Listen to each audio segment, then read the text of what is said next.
Are we doing? Yeah, I'm doing well, thank you. I don't know if you can hear me, Quinny. I can't actually hear you. I can't hear you. I don't know what's going on, but I can't hear Oh, Quinny. I didn't unmute myself to do the big powerful intro. That's what it was. Oh, what are we gonna do? Good morning, good afternoon, good evening, everyone. Thanks a lot for joining us. We are here for Sorare Game Week 359 deadline. International football is behind us. I'm Quinny. Thanks a lot for joining me, and I'm here with my co-pilot, my pal, my partner in action, my partner in crime, Harry Trades. Good to see you, my man. Yeah, good to see you. Thank you for having me again. And yeah, no, I'm buzzing for Game Week 359. Like you said, one thing before we start though, I do want to shout out Sam Ty, the football guy. It is his birthday today, so I think we should all sing a little happy birthday to him. I have heard he's a little bit under the weather as well, so we'll do a little happy birthday. Yeah, he's a little bit under the weather, so yeah, I hope the happy birthday makes up for it, Sam. But yeah, happy birthday to you, buddy. Happy birthday, Sammy boy. 22 again. 22 again. How did the international break treat you, Harry? Did you come away with anything? Yeah, I did. To be fair, man, I broke my my voodoo. So I was on a bit of a winless streak for God knows how many game weeks. I think it was 11 in the end. Costa did his best to try and continue that voodoo and decided not to play this international game week. And yeah, still managed to come away with a card despite having a DNP goalkeeper. I think I finished 7th in I can't remember what game week it was exactly, but yeah, I won a little tier 4 rare card, which was nice. It was game week 356. So yeah, no, just happy to break the curse, to be honest, mate. But yeah, other than that, I didn't really come away with anything. I didn't have anything going out this game week that just went because it was only a couple of games, wasn't there? So yeah. But no, yeah, successful in that sense. I'll take it. No known injuries that I know of, or no new injuries. Which is always a plus because I've really suffered with that recently. But no, I'm looking decent enough.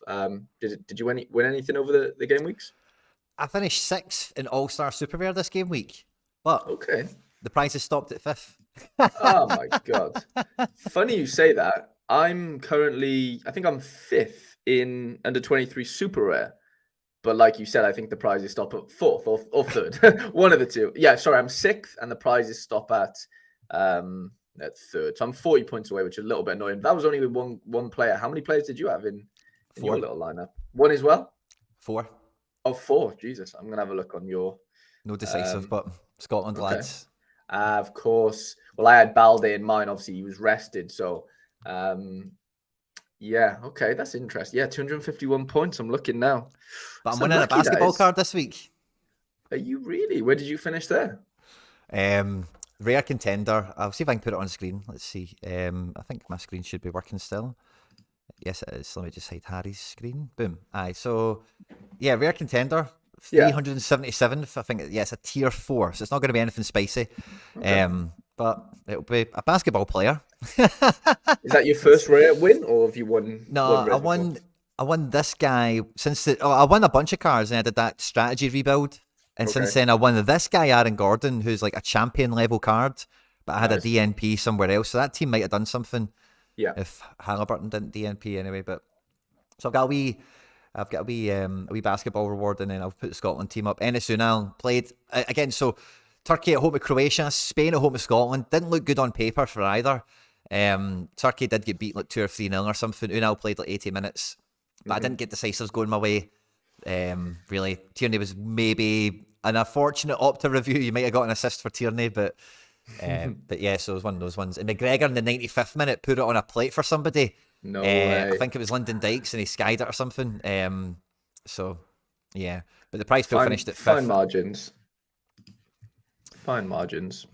So yeah, nothing that exciting, but a wee bit of drama towards the end. And the Scotland win was beautiful, mate. Honestly, one of the best Scotland results I've ever seen in my life. Like, I've seen us beat France, I've seen us beat Italy, seen us beat some big teams and stuff like that. I think we drew with Holland as well. But every one of those games, it's been like Gary Caldwell scores a header from a corner, and then it's backs against the wall, hold them out, and all that kind of stuff. Whereas that game against Spain, where, we went 1-0 up, and then we were like in control of the match, and then we go 2-0 up, and Spain are just flapping everywhere, and it was just quality, mate. It was just really good. It was the best Scotland game I've ever watched in that respect, where beat a better team and we were the better team, if that makes sense. Yeah. that was fun to see those cards out. And that was the advice I had, I think, from Rascal, who might be with us today in the chat. I'm sure it was somebody anyway. Somebody's like, you want to watch that game and have them all together? Because I was going to put 4 cards into Rare Pro or something, and I decided against it in favour of that. So, and I had a DNP in the match, as I just showed you, right? But it's kind of funny because Craig Gordon is actually like a pundit for Scotland, like for this stuff. So like, I'm watching the game. I'm watching the game, and it was my missus that said it. She's like, "Why have you got the guy on the telly?" We've got punditry utility now on Sorare. That's it.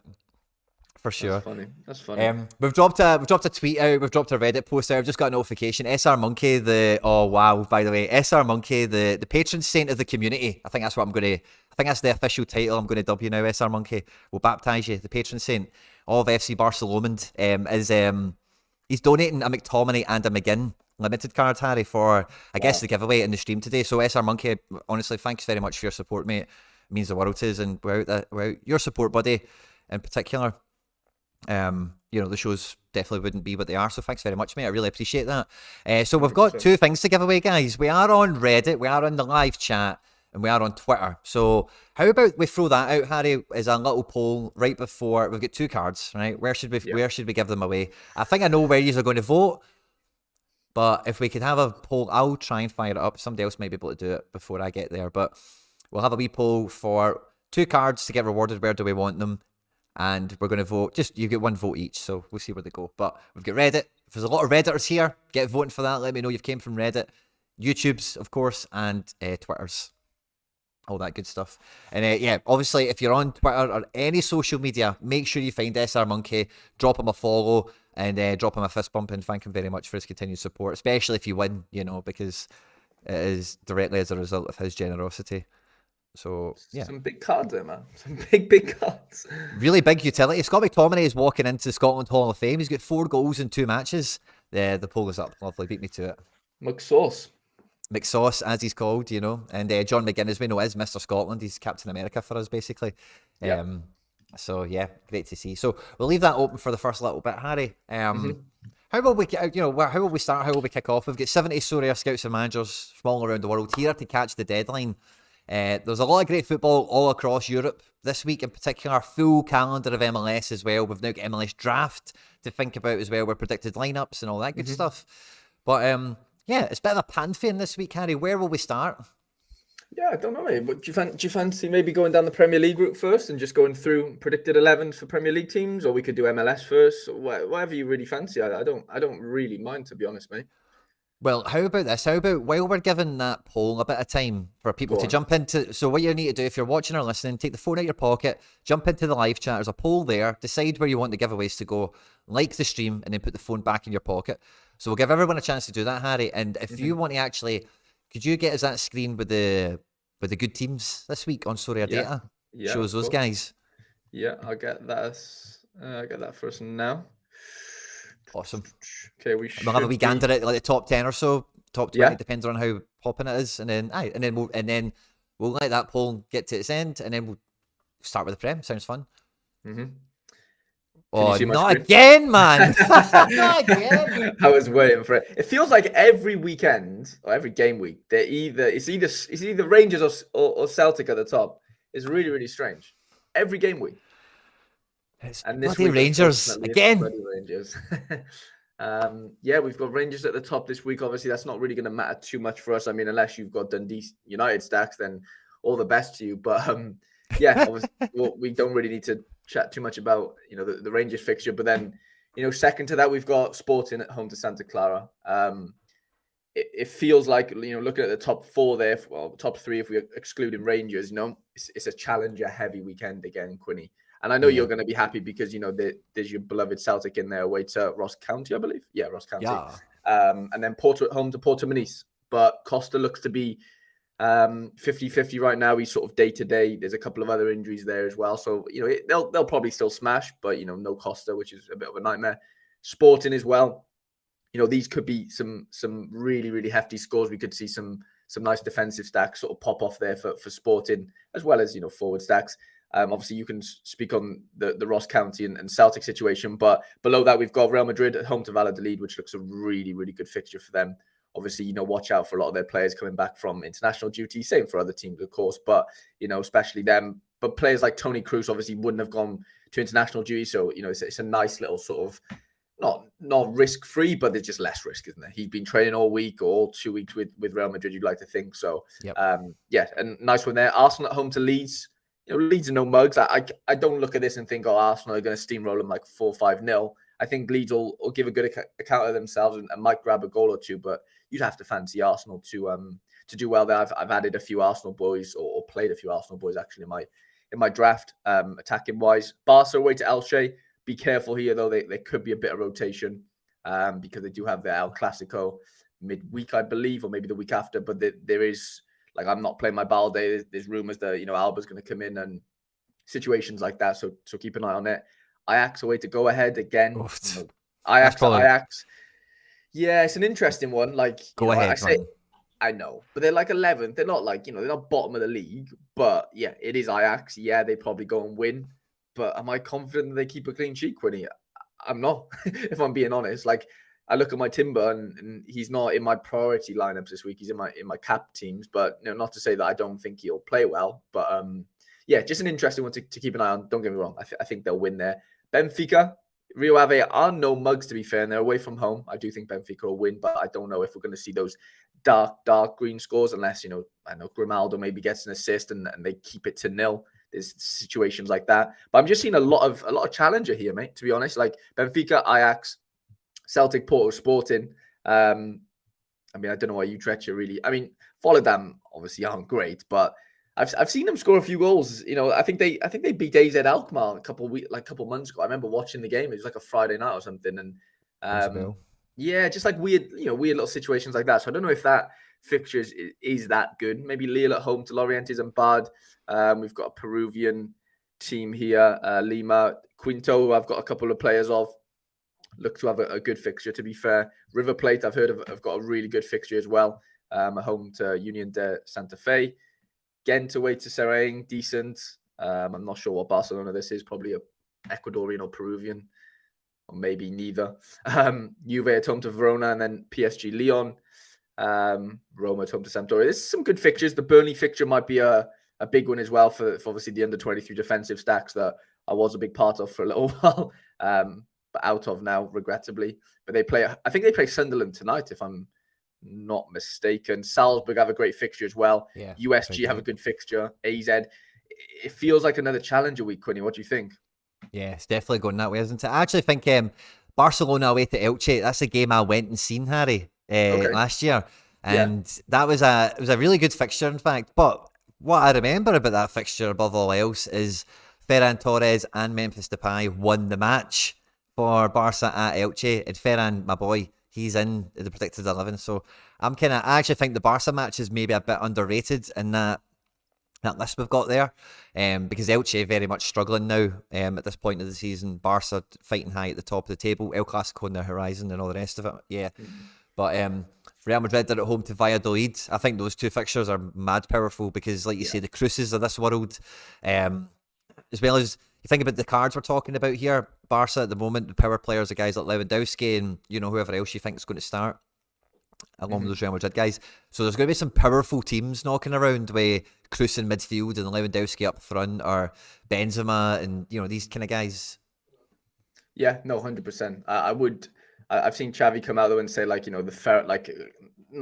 calling Ferran second string, but he wouldn't be in the starting 11 if everyone was fit. But players like him, Fati looks to be starting as well. There's a couple of sort of fringe players that are set to start for Barca against Elche, which we could see them score some big scores, and that's where you get in. It's tough when you've got players like Ferran and stuff like yourself. Like, you can't play them every week because they're not gonna play every week, right? But there is spots where you can play them, and this looks to be one of those weeks just after international break. They've got a big game midweek, I think, and Xavi's set to sort of just mix things up a little bit. Yeah. Another great point came in here from Alimo in the live chat saying Ajax have not beat Go Ahead in the last 3 encounters. There we go. That doesn't surprise me, I gotta be honest. I stand corrected. It's great insight, mate. Thanks for that. It's just a weird. I don't know. Ajax away from home just scares me a little bit right now in terms of keeping clean sheets. Anyway, I'm not doubting their ability to go out and maybe win the game, but I do worry that defensively they're a little bit suspect right now. But hopefully, under Heitinga and whatever, there could be a bit of a turnaround there. But we'll definitely have to see that. Yeah. Sorry, I think there was a question or something. Sorry. Oh yeah, talking about prioritising divisions. I think we'll get to divisions and reward pools and stuff like that once we've run through the kind of preview of the fixtures and the teams and everything, guys. But yeah, definitely we'll come back to that 100%. Bass is in the house as well, and he's asking about Raskin, not expected to play for Rangers. Raskin's come out as being injured in this international break. I forget the extent of it, but if you Twitter search it, buddy, you'll definitely find a report of an injury of some description if you want to go and check that out. Yeah, we finished the poll up, so it's just saying, say us, Harry. So we've got the second card we'll give away to the YouTube live stream, right? So between now and let's say halfway through the stream, right, we'll give it away into the YouTube live chat. We'll give away one of the cards, and we'll do it in some sort of pop quiz fashion, right? So we'll try and make it related to the stream. So eyes and ears peeled, and yeah, I'll try and me and Harry, if you think of something clever, just shoot me a message on the phone, and yeah, we'll come up with a clever question for you guys, and we'll give away one of the limited, generously donated by SR Monkey. So yeah, how far are we down in this fixture list before we see like Dortmund and Bayern there? Because that's not a good game at all. No, so that's there with 1, 2, 3. It's rated not too bad actually, is it? I don't know. Yeah, it's outside the top like 20, 25, yeah, about 25th. Yeah. You got teams like Genk at home to Leuven. I think is probably a smasher fixture, really, on paper. Mm-hmm. Yeah, definitely. Leuven are on 11 for something now, aren't they? Yeah, like Genk have gone off the boil a tiny bit recently. A couple of injuries, a couple of suspensions and stuff, and maybe haven't been firing off all cylinders as much as they have in previous weeks and months. But yeah, again, still a really good fixture. Frankfurt at home to Bochum. Should be good. Bochum is but Frankfurt have been funny this year. Yeah, again, it's a weird one, isn't it? It's just like, it's hard to, I know we're going off, previous sort of results and stuff, but after international break, it's just a weird time for clubs who have players playing internationally. It's just, I'm saying that I just feels like from outside looking in, there's not as much, they just haven't been together for 2 weeks. It's like a weird, and then they're forced to, come back together, a couple of days training, and then they're back into it. It's just like, I don't know, I think we could see a few freak sort of results and stuff. So maybe, these smasher fixtures might not be smasher fixtures, after it's all been said and done, Yeah. I see Celtic Vigo there. That makes me excited. And then Leipzig as well. Decent game. But yeah. Yeah. We finished that. Yeah. So we finished that poll. I think we'll probably take it over, Harry, now. We'll do some predicted 11s. We'll have a wee look through the Premier League, because I can just see coming on screen there, probably one of the biggest games, definitely top 3 biggest games of the weekend is Man City at home. Yep, at home to Liverpool. So probably the biggest game in the Premier League. I think it's actually an early kickoff as well. Is it tomorrow at 12:30? Yes, it is. Saturday lunchtime kickoff to get the weekend started. Man City at home at the Etihad. The predicted 11 we've got, Harry. You ready for this? Ederson in goals. Kyle Walker, 55% on for right back. John Stones, Ruben Diaz, Nathan Ake in defence. And then midfield looks to be Silky Ilke. Maybe Mahrez comes in and Bernardo Silva drops deeper. Rodri, who was a bit of a crybaby at Hampden, couldn't take his medicine. KDB looks on to play. Grealish looks on to play. And this says Haaland's at 50%, but we've had news today. Basically, Haaland is not 50% for that game. He won't be playing. It sounds like it will be Spider-Man, Julian Alvarez, more likely to start in that game. Maybe it's Mahrez, depending on how Pep goes, because Pep's a bit wacky. But what do you think of that Man City team, Harry boy?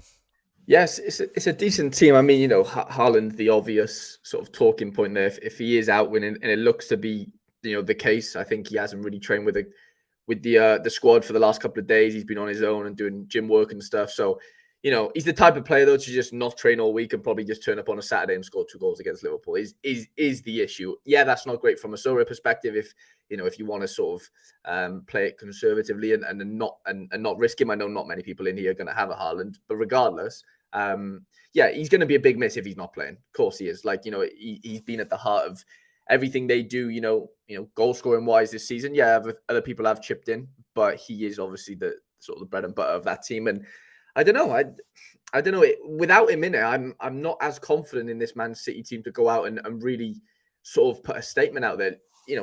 Liverpool haven't been as good as they have done in previous years, but I still fancy him to cause a bit of an upset on their day, in this season. And there's definitely merit in some of these players sort of popping off and maybe going out there and winning the game for Liverpool. Your Salah's a back sort of informed. Gakpo could scare a few, and Nunes as well. So I don't know. It's an interesting game. I think it'll be pretty tight though, if I'm honest. I've just had a mad memory of Man City v Liverpool, and I'm sure it was an early Saturday kickoff years ago. Yeah. And I'm sure Ederson came flying out his box on Mane and absolutely cleaned him out and maybe get sent off or something. Yeah. So I'm just, that wee memory just came to my mind there. So it could be like one of those crazy games, as you say. Well, these games, form doesn't come into it too much, but like it's a massive 6-pointer. City obviously try to keep the pressure on Arsenal at the top of the table. And Liverpool, like, they need to really get the domestic game up and going. We'll have a look at the Liverpool team, Harry. So it looks to be Alisson, Becker in goals. And then the back four, it's probably what you'd say their strongest back four. Trent, Kanate, Van Dijk and Robbo. In midfield, looks to be 90% on for all three. Harvey Elliott, Fabinho and Jordan Henderson. Front three of Darwin, Gakpo and Salah. Yeah, no, I mean, it's as strong as it probably gets right now. Who else could come into that midfield? I mean, you could argue Thiago could maybe come in, but, Elliott's a bit more dynamic, I think, than Thiago if he's playing in that, like, sort of 8 role, if they've got Fabinho sitting. I don't know. I think it's a nice team. They've got pace up front. There's goals in that front three.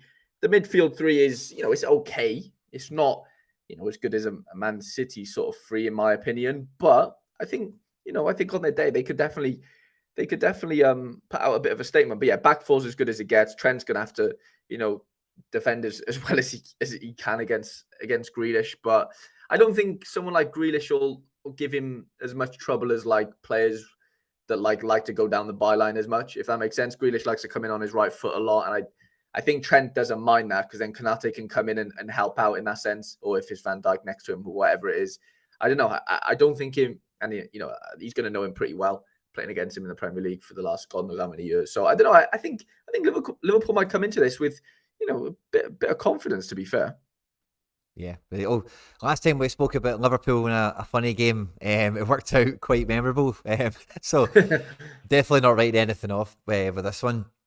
But it's a real seismic change, because Man City, we keep kind of hearing the noises coming out of them that they're maybe not quite the deliberate noises, but you definitely get the sentiment that it's all about Champions League. In this game, maybe does it mean more for Liverpool? I mean, they're going to need. Well, I don't know. It's a weird one, isn't it? You'd have to argue that it means more to Man City in the sense that they're still fighting for that, to win the Premier League. Liverpool are fighting to get into the top 4, basically. So I don't know. It depends what you value. Well, I mean, I don't know. It's a weird one. I think they're both as sort of important to each other for each team in a weird way. But odds suggest City are heavy favourites. But what 1.66? Bookies are really favouring them. Basically 6-1 your money on Liverpool to win. So I don't know. Bookies are kind of writing off Liverpool there odds wise, and I get it. I can see why they've come to that conclusion, but I don't know. I think Liverpool might shock a few. Just having to edit the title of this. Been told on Twitch we're still down as Global Cup, which is World Cup chat, which is good fun, But yeah, I'm very much looking forward to it. I think it's a great way to start the weekend off. There's a wee bit of Friday night football, but there's not that much. So this is the real curtain raiser of the weekend, and I'm sure there'll be all sorts of stories come out here, like there always is. But I think even with Man City not having Haaland available, like a lot of the chat, Harry, you've heard it as much as I have, no doubt, that Man City are a man down with Haaland in the team. And Julian Alvarez, if anything's like having a man and a half up front with the work effort you get with him and the link-up play that he offers. So, like, I'm not as convinced it's, obviously Haaland is Haaland, you don't need me to tell you anything about him, but maybe Alvarez playing this game is like something that is kind of for the overall better for Man City in this game. Possibly, whether they like it or not. Yeah, possibly in terms of like, link-up play and stuff like that, and keeping the ball in, in and around that 18-yard box, which they do anyway with Haaland. But, Haaland, kind of drifts in and out of games. He doesn't really come and get the ball and link up as much as like an Alvarez would.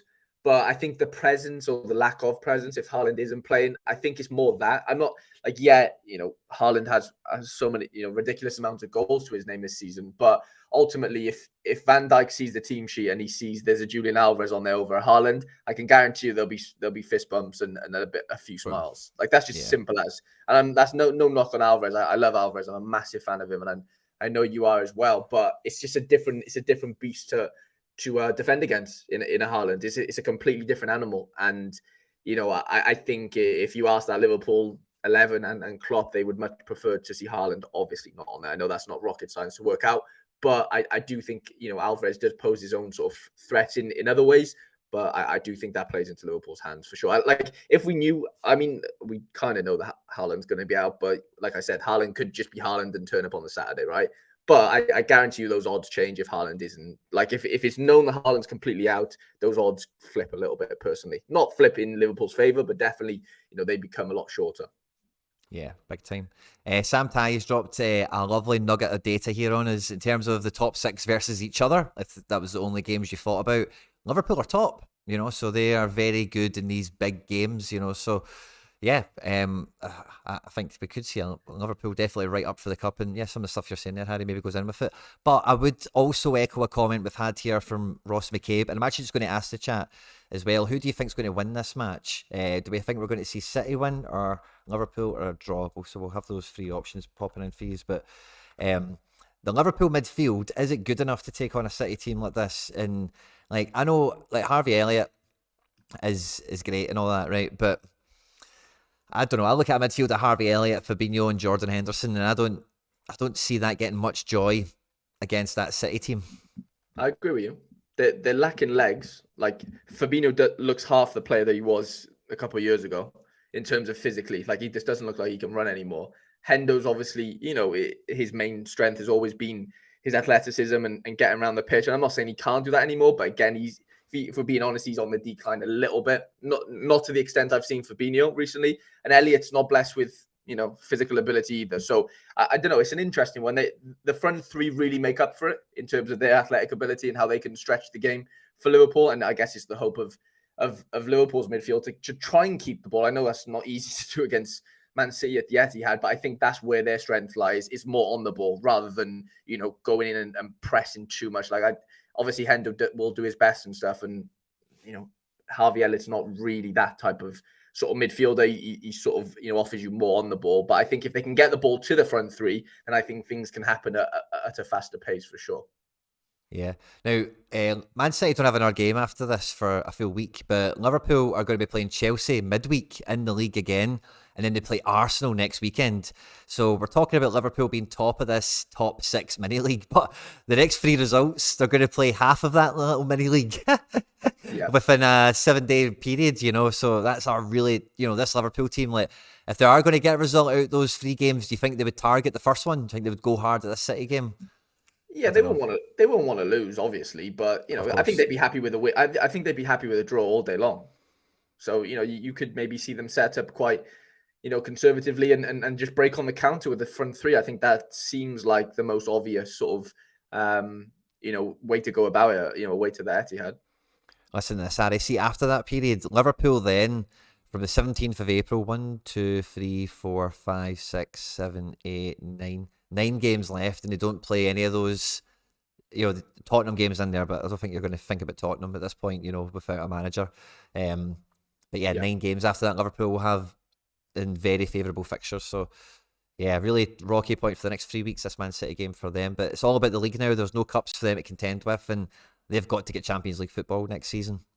100%. Yeah, busy run of fixtures and sort of, a favourable run as well after like you said, after the Man City game. So no, it'd be interesting to see if they can nick something, away to Man City. That'll be a good watch tomorrow morning. And the poll is in. So out of the hundreds that voted, 44% go with Liverpool to win this match. We get 40% on Man City to take the win, and 14% go with the draw. So very interesting, Harry. Yeah, I'm surprised Liverpool. What would you go for? I went for draw, to be fair. You'd go draw, yeah? Yeah, I did pick. I picked draw. Yeah, I don't know. It's an interesting one. Ross just said, Luis Diaz will be on the bench if it's still not 0-0 at 70th minute. He could come on and and make a difference. Yeah, again, just adds more pace to what is a very pacey sort of front three anyway for Liverpool. So, they won't run out of legs in terms of their front three, even with their substitutions, which is good, which is what they'll need to play, play against that Man City team for a good 90 minutes. Yeah, for sure. And yeah, so I say we've got hundreds of Sorare scouts and managers from around the world joining us live. If you're joining us after we've been live, thanks very much. I hope you're enjoying yourself and having a good time. Please do drop a like on the stream if you're having a good time. It means a lot to us, and we'll keep the polls firing through as we go through. Having a look at the rest of the Premier League, Harry, there's a couple of fixtures that jump out to me. I like a gander at Chelsea, Aston Villa, right? But really, the game everyone else's eyes are probably getting drawn to is a bit of Newcastle Man U, which is a bit of a Premier League... So we'll start the poll off dead quick on this, right? Who do you think will win this match, or will it be a draw? So we'll throw that poll out. Man United at home to Newcastle. We've got the predicted 11 on screen now. So we're going with Pope and goals, Trippier at right back, Dan Burn at left back. Centre backs are Schär and Botman. Midfield of Longstaff, Bruno G and Willock, and then a front three of Murphy, Isak, and ASM. ASM on 75% with Joe Linton. And Isak on an 80% with Callum Wilson is the alternate there. So, strong Newcastle team, Harry, isn't it? That's pretty full strength, isn't it? Yeah, maybe not. Maybe Almiron. Yeah, if Almiron was sort of fit, I'm imagining he's not, but because I can't see Jacob Murphy taking Almiron's spot if that was the case. But I actually watched this exact 11 play in real life against Nottingham Forest 2 or 3 weeks ago now. So yeah, got to see how good Newcastle are in the flesh, and they really are sort of the real deal. Yeah, Sven Botman did make a bit of a mistake to let, I think it was Dennis, in for that first goal, but they kind of clawed their way back. Isak was really impressive. The midfield three has legs. Bruno's, honestly, I've never seen a player just control a midfield, live in the flesh as much as he did. Just so clever on the ball, wins so many fouls, gets his body in the way when he's under pressure. Just really, really impressed. And then, I don't really rate Murphy, but he actually did stretch Fulham, Forest's back line quite well, and the team's dynamic. The team can keep the ball. You got Trippier coming, down the right wing, Dan Burn from the left, and from set pieces and stuff. He's always, a big threat. So no, it's a good Newcastle team. This is the best chance they've got to go and beat Man United. They're at home to Man United. What better chance are you going to get? Really, I know, like we said, Almiron's out, but I don't think that matters too much.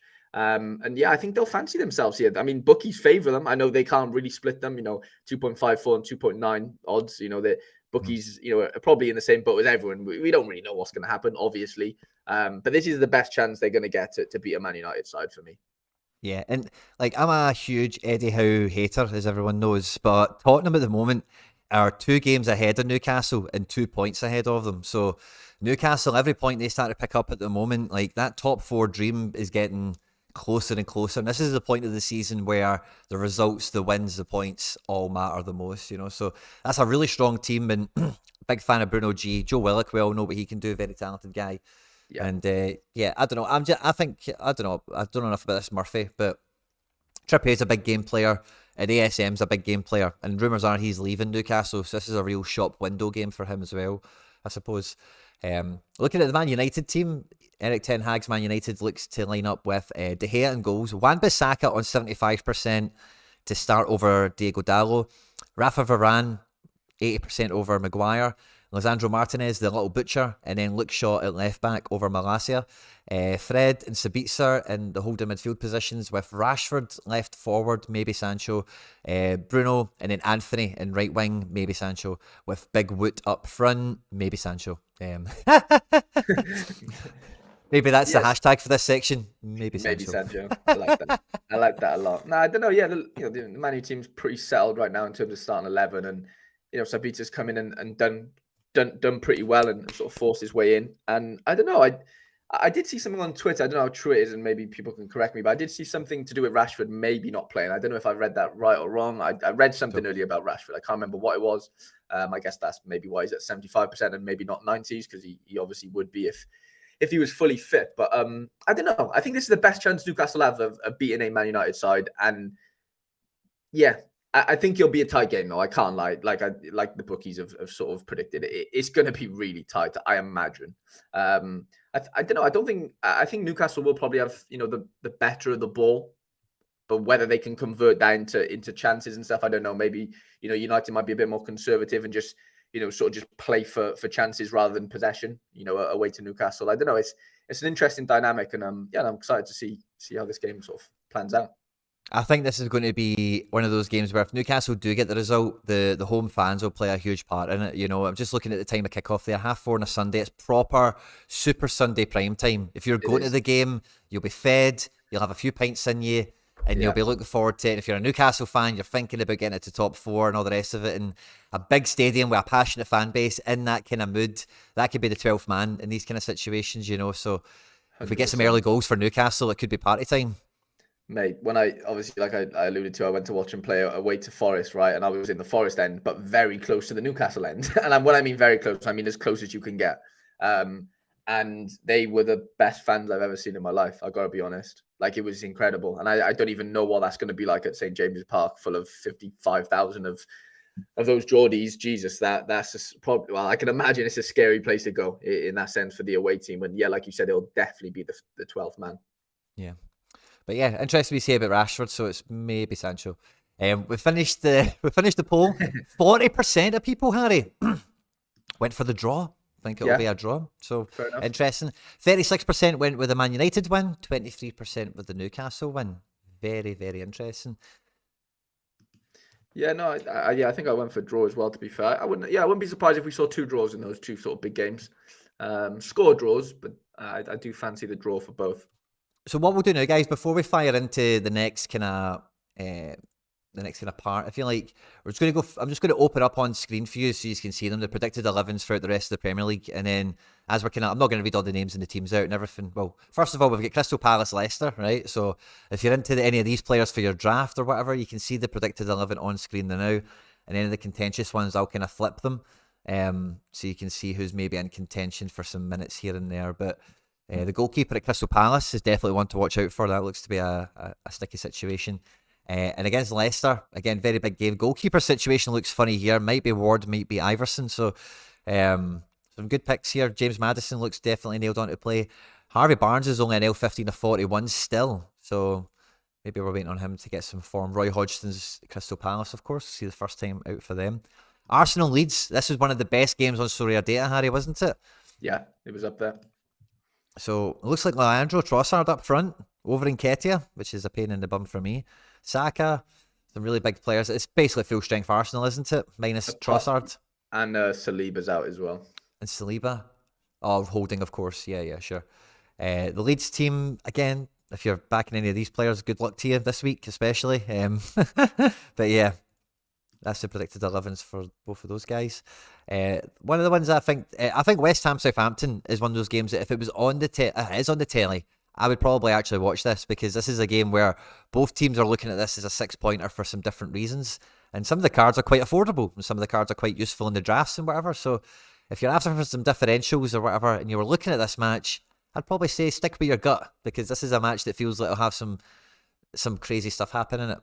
Maybe. Yeah, wouldn't put it past it for sure.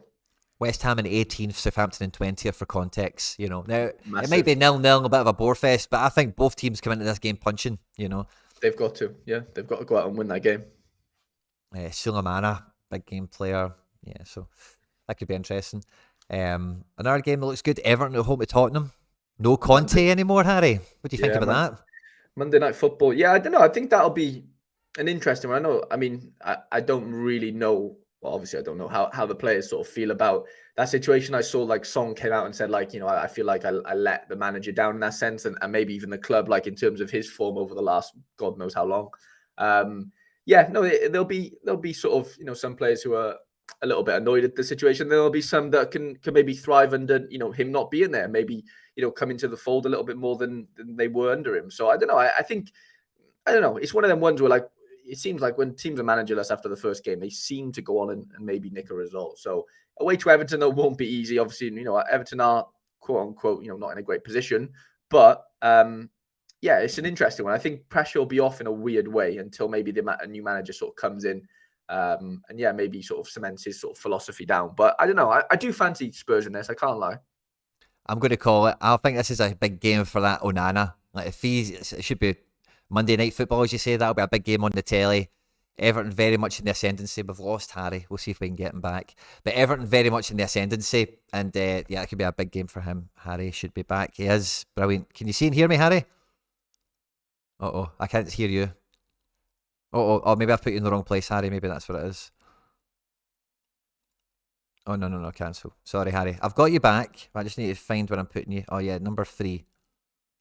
Guess number 3. 2 seconds, guys. I've got Harry in cyberspace. Oh, no, he's gone. Have I lost him? No, I've got him somewhere. There we go. Harry boy, number 3. Okay. Sure. Oh, no, you've came on, Harry, on your page now. You're giant, Harry. So let me put you in here.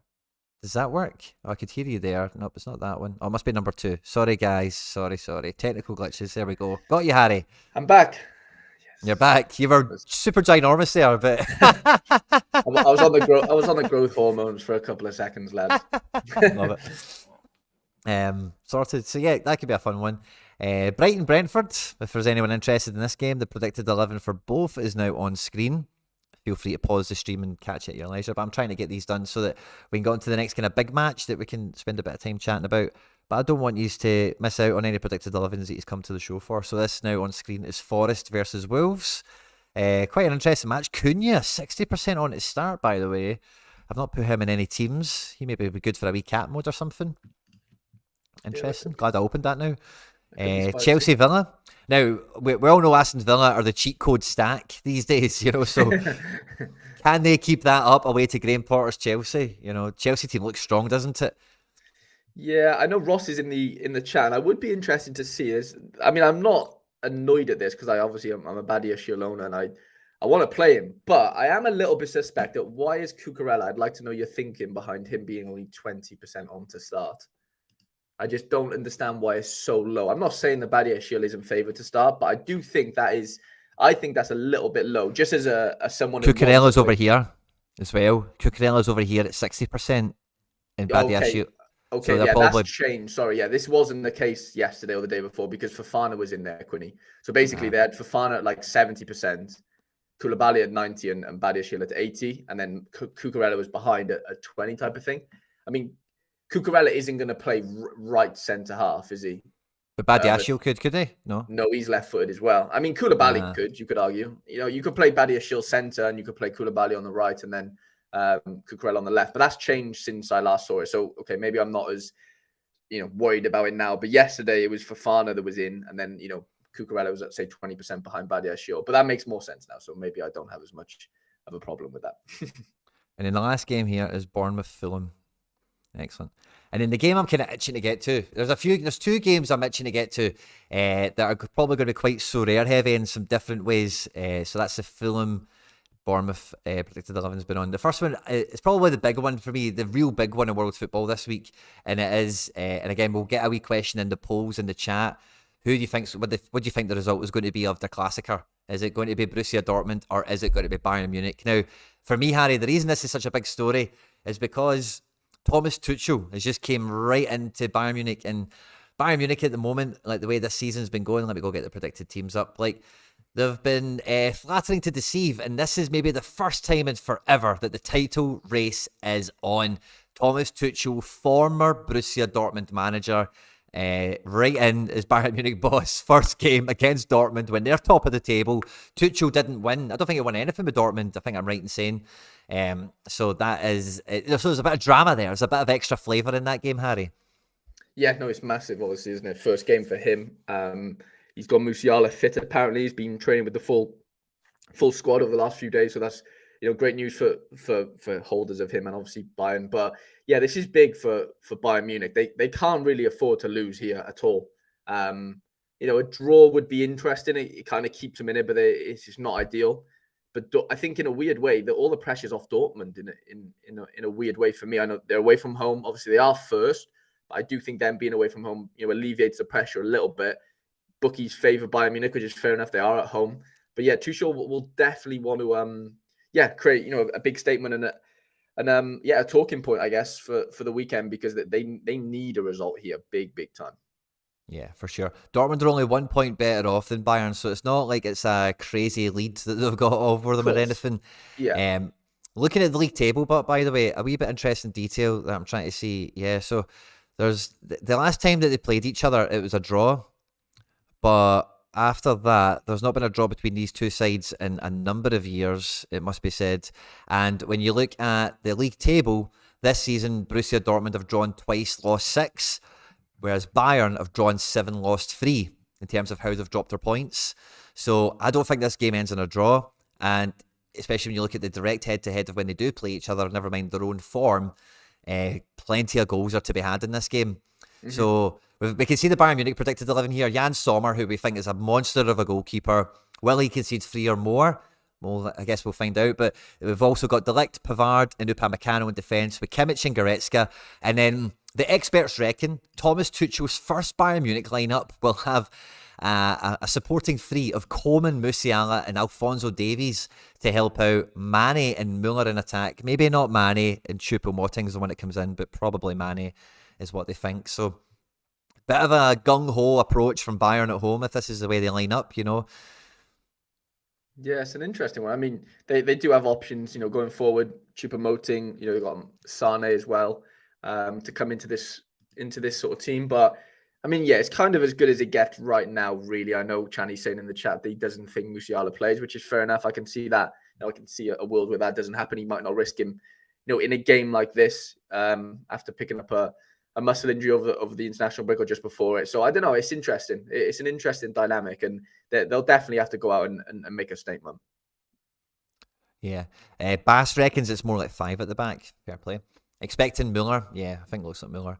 And yeah, so that poll was quite quick. But it's we've got 60% have went for Bayern to win, 30% have went with Dortmund, and 10% to draw.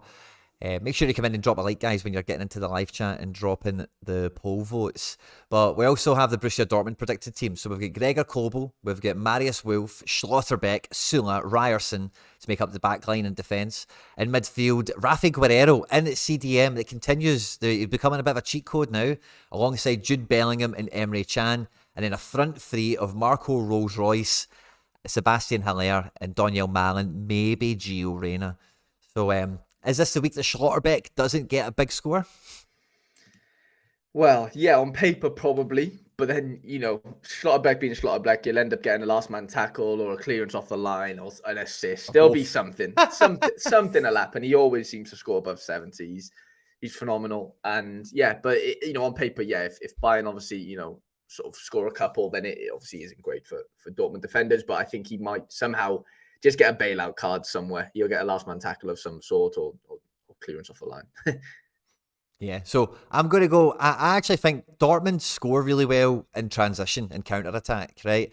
And I think if this is the way Bayern are going to open up, like Jan Sommer is going to be tested to the limit, but do they have enough to really break down the door? It's a really tough one to say, isn't it? But yeah, a lot of guys in the chat are saying Bayern have got 3 or 4 goals. Tuchel masterclass incoming. I'm not a big Tuchel guy. I'm not a big Tuchel fan, to be quite honest with you. And I think Dortmund I don't know, I'd love to see Dortmund get a result in this game, but it's kind of hard to go against Munich, isn't it, Harry? If pushed, I guess I would probably go Dortmund because I want them to win more than I think they'll win. What would you go with? Honestly, yeah. I mean, gun to my head, I do probably favour Bayern, I can't lie. At home, it just feels right that Tuchel kind of gets what he wants out of that first game and just kind of kicks on, you know, for the rest of the season.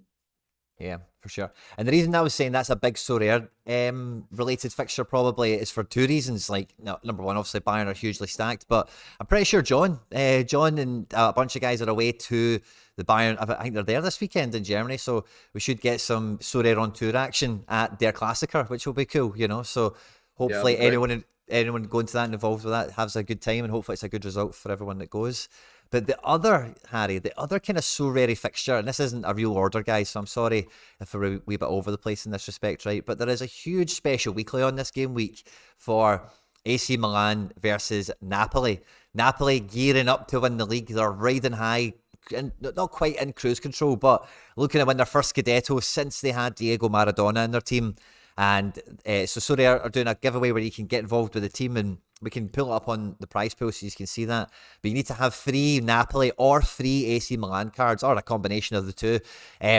but 3 cards that are in this match to qualify for that tournament. And you win tickets, I think it's to see them. I think they're playing each other actually in Champions League. That's what it is. So I think it's like VIP Champions League experience kind of stuff. So the predicted team for Napoli is Meret in goals, Di Lorenzo, Ramani, Kim Min-jae, and Mario Rui looks to be the opted one here. In midfield, it's Zielinski, Lobotka, and Zambo. Really powerful, really strong.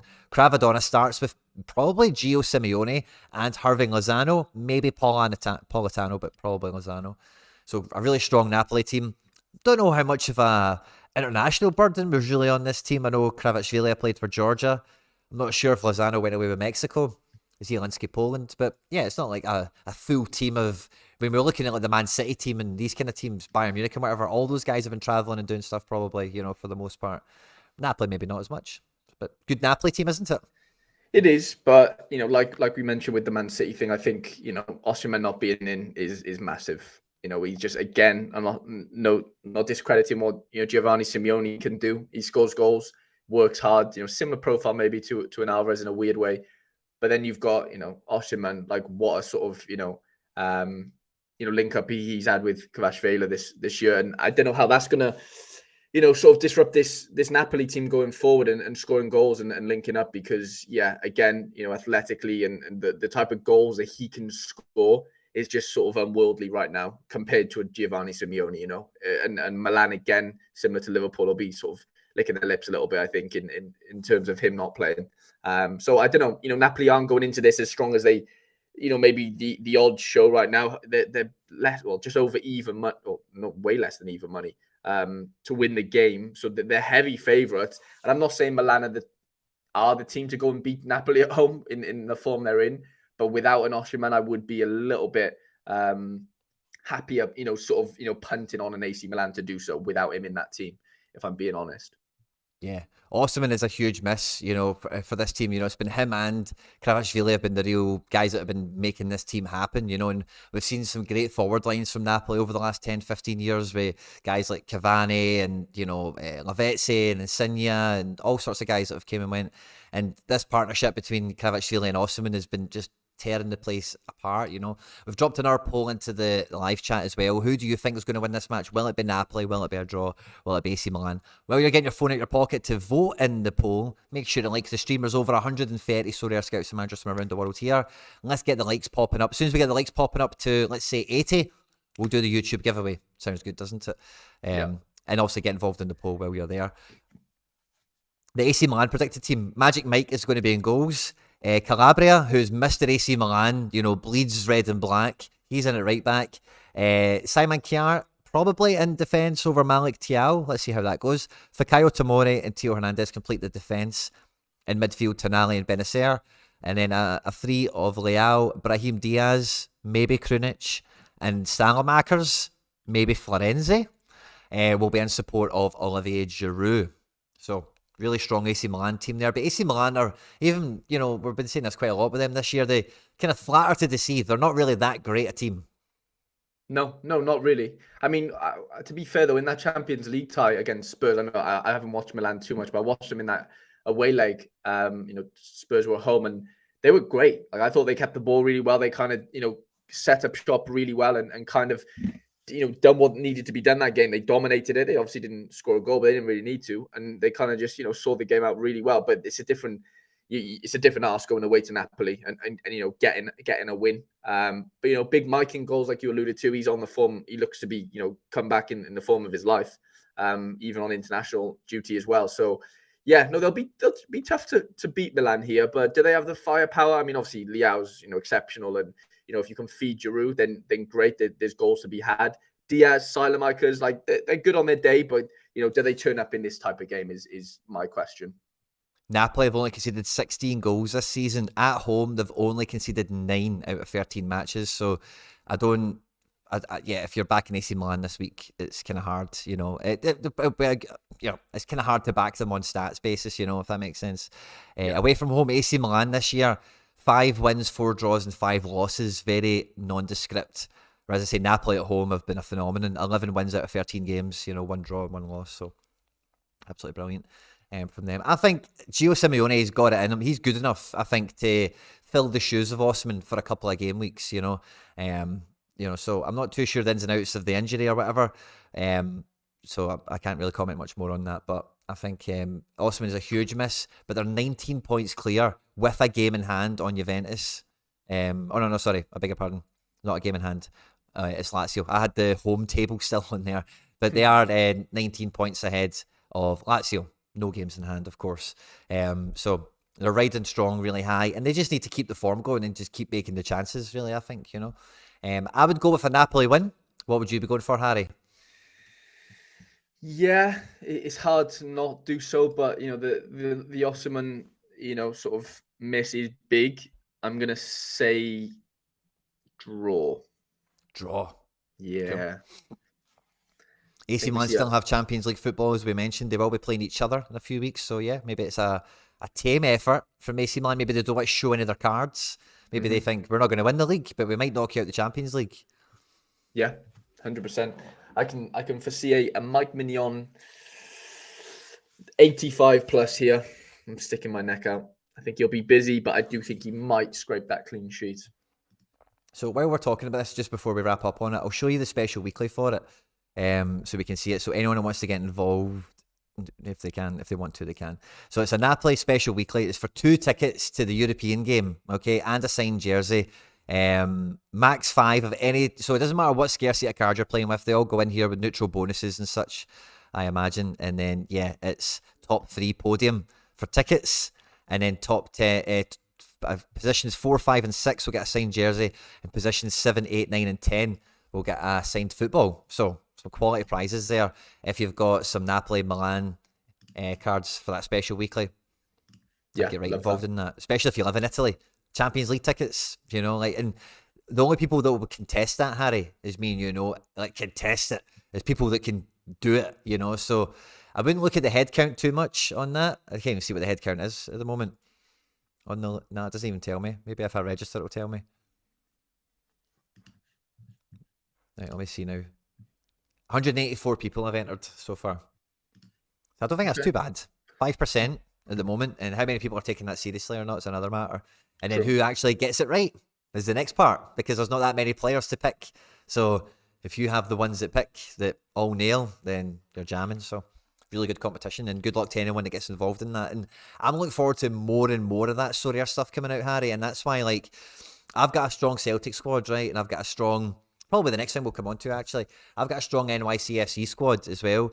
And when I see those kind of special weeklies come out, that's what makes me think, oh, I'm really glad I've got some squads of the teams I really like, because if they did a Celtic, I need to get some Man City obviously in my life, and some other teams maybe, but if I've got, they do a Celtic special weekly and it's like winning signed tops and balls and all that, I can always get a team into that I think I can make a good effort towards it, and it might not detriment other stuff. So I love the fact that they're really rewarding you owning the cards that you support, and then that will help your success to get any of the experiences and stuff, as well as what the promises with the coins and whatever that's yet to be seen.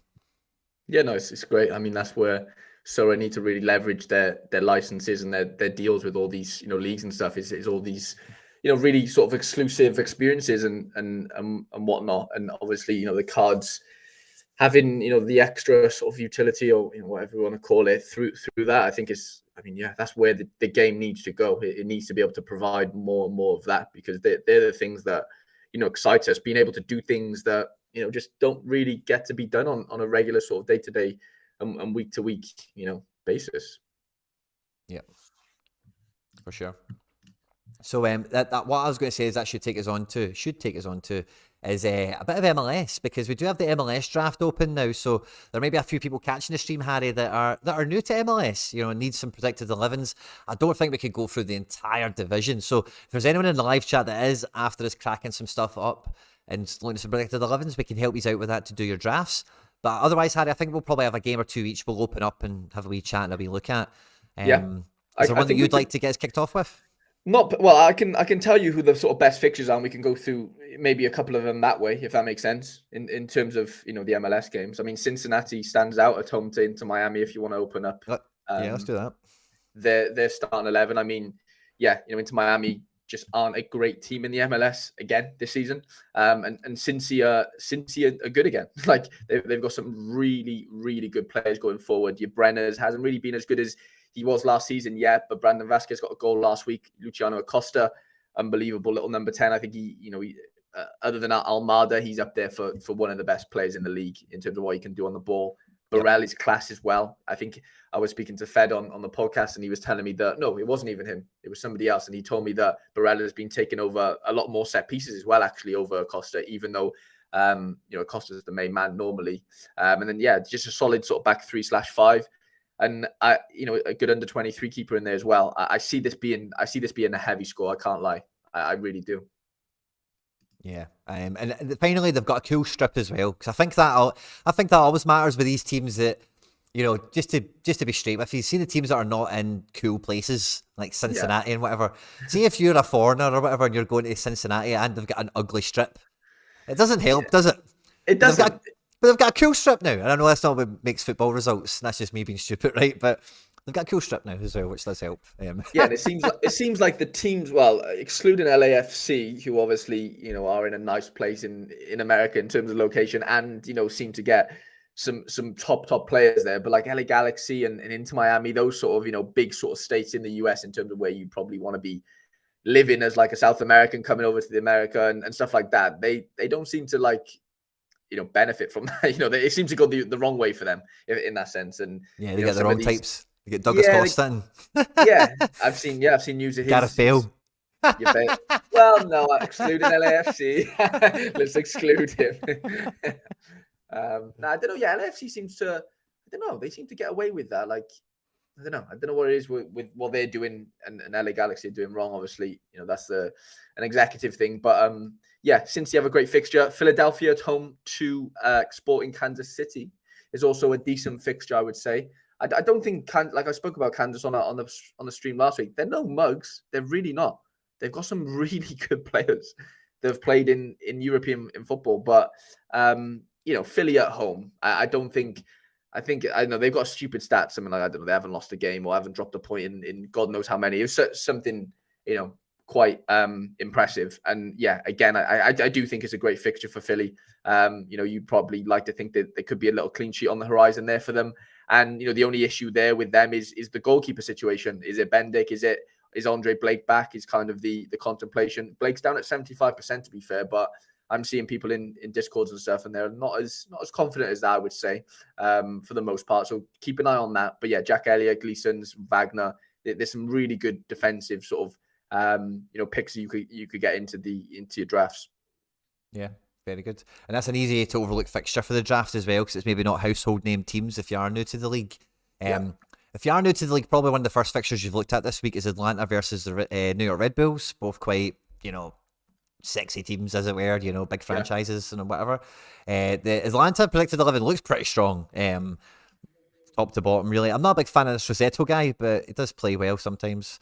Giakoumakis looks to be in, which is good. Lewis Morgan looks to be in for the Red Bulls as well. Quite a solid enough defence at the back now. Not lost Tolkien yet, so that's a good sign for them. And should be goals galore in a game like this. Don't back any team to defend well, do you? No, definitely not. I mean, if Almada's sort of back from international duty and stuff in that Atlanta team, then you could see fireworks maybe for that Atlanta team in terms of goals, and Araujo linking up with him. They start the season really, really well. Caleb Wiley's been great as well, going forward and stuff. I don't think his card on Sorare is that playable, because he's a left winger as a defender and he just gets ridiculously bad AA game. So I would sort of stray away from playing him, because you're basically relying on DAs effectively, and that's not a good place to be with Sorare cards, especially defenders. I've put the Galaxy game on as well, because Galaxy are at home at the Sounders, which is a big West Coast derby. Jonathan Klinsmann looks to be staying in goals at the moment. Cáceres is back in defence. Efrain Alvarez looks for a start, but he's only on for 45%, so hard to say. And then still Joveljic leading the attack in front of Ricky Puig, who's maybe not quite dropped the L5 that maybe people would have expected to open the season. And then the Seattle team is, really strong. Jackson Reagan looks to come in at defence, but is maybe the only weak link in this team, as it were. But he's looked decent when he has played. And otherwise, the rest of the team looks hunky-dory, strong as it comes. Yes, LA need to get their arse in gear, to be honest, because they're just not doing what they're supposed to do right now. They've got some big players in there, Puig, Delgado, Brugman. There's some good boys in there, Joveljic, but I don't know, it's just not clicking right now. And yes, Seattle are looking good. They started the season off really, really well. I expected this last season, but we didn't get it. They were in the CONCACAF, whatever, and it was a lot of sort of rotations and a lot of games, and it just kind of just depleted their team. João Paulo with a big injury, it kind of affected them. But they the names that they have in their team, they should have done this last season, I think. Albeit there was lots of games, but I'm just happy that they're just doing it this season. They're actually winning games. They're scoring goals. Morris with 4 last week. Like there's some big scores to be had in this Seattle team, even though they're away to the Galaxy. I think we could see another romping, if I'm being honest, Quinny. I would agree. And as you were saying there, it's just not clicking. Play Sharper just stopped clicking for me too, Harry. So Okay. I'm going to give you control of the screen, if that's okay with you. No worries. Mine should be... I've got... Oh, here we go. I'm back. Yeah. The next game I was going to scan over was the Dallas-Portland Timbers game.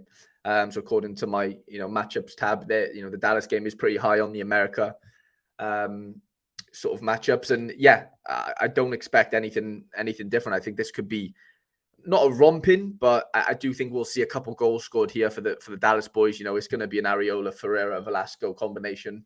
In terms of if they do get goals, it's probably going to be a combination of those three. Paxton Pomykal looks fit again. I think he didn't even come off the bench last game. He was rested. So yeah, no, and Portland on the flip side have been pretty bad, to be honest. So yeah, this is the best chance Dallas are going to get to beat a Portland side, and they're at home.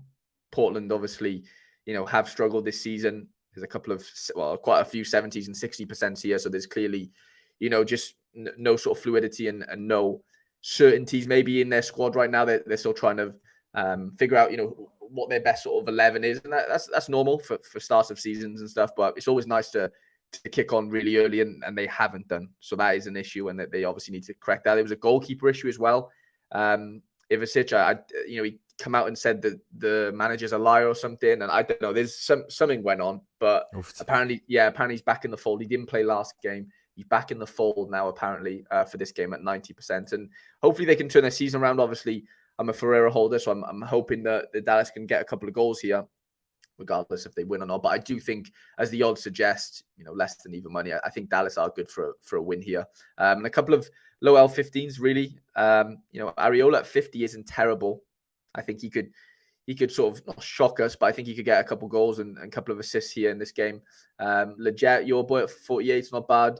Cirillo at 36. He doesn't really get forward too much. I wouldn't really be looking at that and thinking, yeah, let's get you in. Ferreira at 56 isn't terrible for a forward in this side. So I don't know. And maybe Pice for a clean sheet at 49. If you're looking for a goalkeeper with a high clean sheet probability this week, 38%. I don't think that's terrible at all. We've got San Jose at home to Houston Dynamos, which is an interesting one. There's a few, one being, I know it's the away team I'll start with first, but Hector Herrera has been an absolute god so far this season. His scores L5 of 85, Quinny.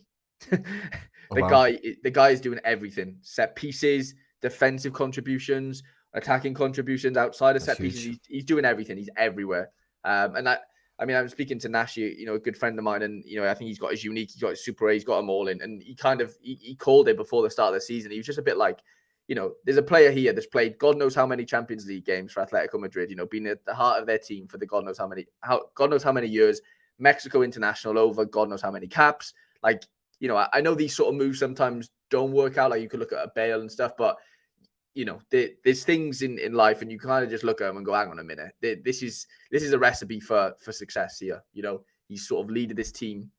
Start of the season, they started off great. R2 is a good little shout as well. He's at 80%, but an L15 of 44. If you're looking for somebody that's not an L15 of 61 in Herrera, so that could be an interesting dynamic here. I don't necessarily think Houston are going to win the game, but that doesn't really matter for Herrera if you're looking to play him, I don't think.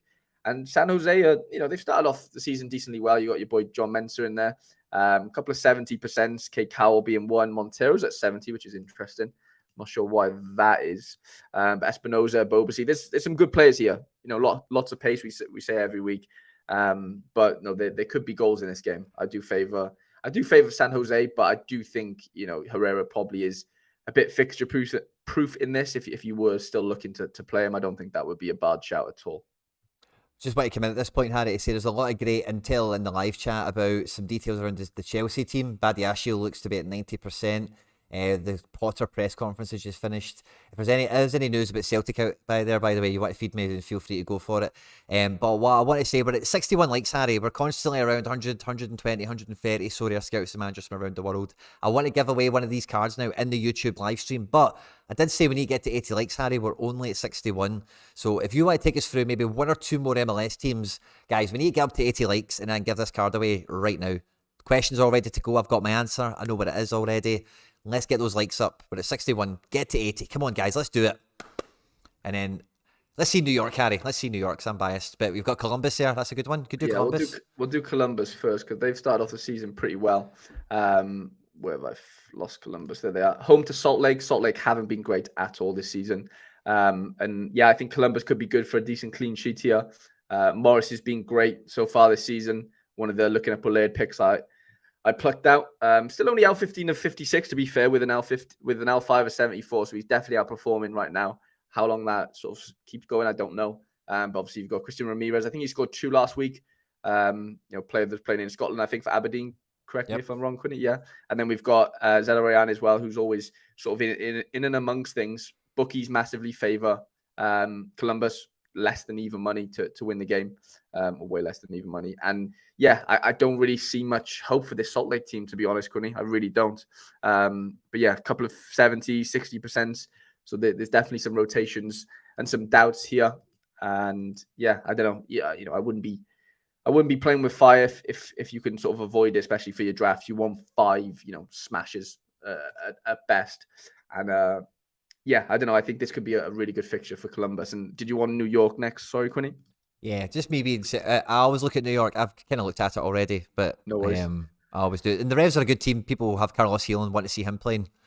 Yeah. The Revs, obviously no mugs. Bookies favour them massively. They're at home. 40% clean sheet probability is pretty high. Obviously no Petrovic card, so that doesn't really matter. But obviously for the defence, Kessler, Romney, Joanne Jones, Brandon Bai, good back four and can all score very well on their day. I think Bai at 43, L15 is really low, considering his L5 is 56. So that's one to keep an eye on there. But yeah, Carlos Heel, obviously. Noah Buck's been a revelation this season. Really young player coming into their side. Gustavo Bou and Bobby Wood up front. I don't know if the odds are, I don't know. I think it'll be tighter than maybe what the odds suggest. I think there'll be goals though. But then looking at your sort of New York FC team, pretty sort of settled starting 11 right now. Sanders had to drop back into defense with Thiago Martins, Gray and Kufre, Barraza in goals, Parks and is that Chanot? Yeah. Chanot, yeah. Chanot, yeah. At 75%, obviously Sands would probably be there if whoever would, I'm guessing they're missing a centre half, are they? Yep. Yeah, and then obviously, yeah, front four is dynamic, it's young, it's hungry. I like to say, and I don't know, Santiago Rodriguez hasn't really been firing off all cylinders yet since sort of re-signing. Magno is a 9. I'm still not convinced. I think he can do it in the MLS. I don't think that would be his definitely not his natural position, and I think that's an interesting one. And then you got Pellegrini and Pereira, who are both talented, sort of young under 23 players who need to make a statement. I'm just seeing here Ledesma is at 30%, so he's come from PSV and signed. He's a good young, again, under 23 player that could come into this fold as well. Another option for New York. So yeah, they won't want to get sort of embarrassed here. They'll definitely want to put out a fight against this New England team. And I think they will. I think there'll be goals in it. I'm predicting maybe a 3-2, 2-2. Quinny, what are you thinking? I think this could be one of those games where it looks like it should be one, the Revs are the favourites and all the rest of it. But I could see this being, and I am biased, but I could see this being like a 2-1 win for NYC against the run of play kind of thing, because a team that's not in great form wants to kind of be in that situation of being on the back foot and having a wee bit of turn to just break into space and take your chances, because dominating a game, Harry, as you know, is a totally different skill set and a totally different mental capacity and all sorts of stuff. But if you're going into a game knowing we're not going to have as much of the ball as we're used to. We're going to need to spend a bit more time just taking a pause and being concentrating. Yeah. Sometimes a team in a bit of a lull like NYCR actually take that opportunity and move it forward, So that's what I'm thinking. I can see it. I can definitely see that. Yeah, I've seen New England dominated possession, but like you said, maybe New York might be able to counter quite well and transition well with the pace and sort of the youth they have up front. Now, we've got a request in the chat, Harry, to get on the predicted 11s for Boca and River, right? See while you put them on, right, before you get fired up with that. I'm going to give the live chat the giveaway question, right? So the first card we'll give away is McTominay, the goal scorer for Scotland, right, to the live chat, okay? What I need you to do is you're going to write your answer in the live chat. The answer is going to be a number, and the number is going to have a decimal point in it, okay? So you better get ready. And that's the first number that I see on my screen in the YouTube live chat with the number that I asked for that's correct. You will receive the Scott McTominay Limited, donated very generously by the patron saint, SR Monkey. Are you ready? Okay. This game week, the one that we're just closing out, game week 358, I played a 4-man team. What was my combined score as it is on the leaderboard? Don't say it, Harry. Ooh, I don't know. I mean, I vaguely remember it, but yeah, I won't say anything. And we've got the River predicted 11 on screen now for your entertainment. Barco's starting. Oh, spicy. Yeah, Barco at 60.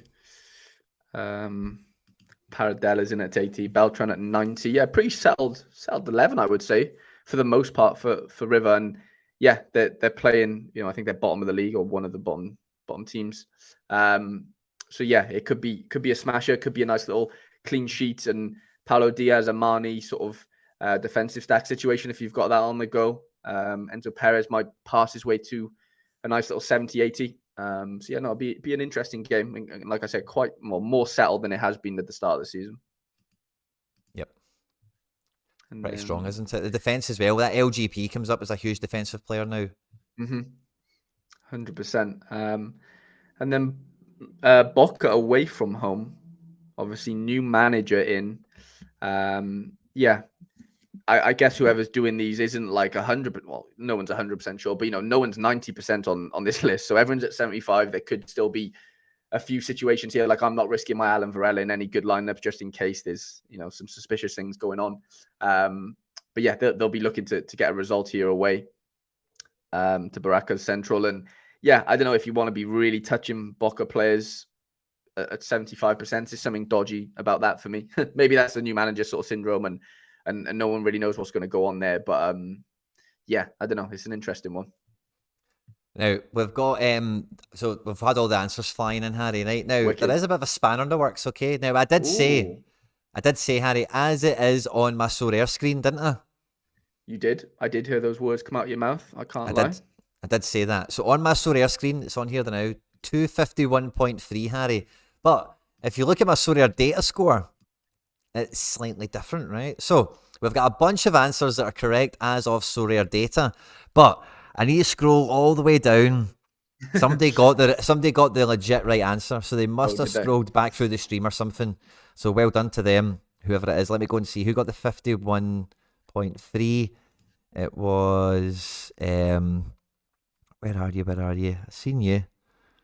Because I seen all the 25s coming in and I thought, oh, what's going on here? And I had to go and investigate it. Where the heck is it? Don't try and cheat because I've already seen them. I know who it is. I just need to remember their name. But yeah, so someone's won that. I'll just need to find them and pull them up. And so many. Oh, there we go. Me SSV. So that's Mike Echo Sierra Victor. Congratulations. You've won the Scott McTominay. So what I need you to do right now is in the live chat, tell me your Sorare club name, and I want to give that to you right now. As fast as I can. Some guys, well done, trying to get it in there at the very last second. But me, SSV, congratulations. Now, we're going to give away a John McGinn Limited to anyone that gets involved in the Twitter post promoting today's stream. So if you haven't already, make sure you jump over to Twitter, like, share, and retweet, and all that good stuff, guys. Me, SSV is who all you guys can see in the chat. It's coming up first as well. Well done.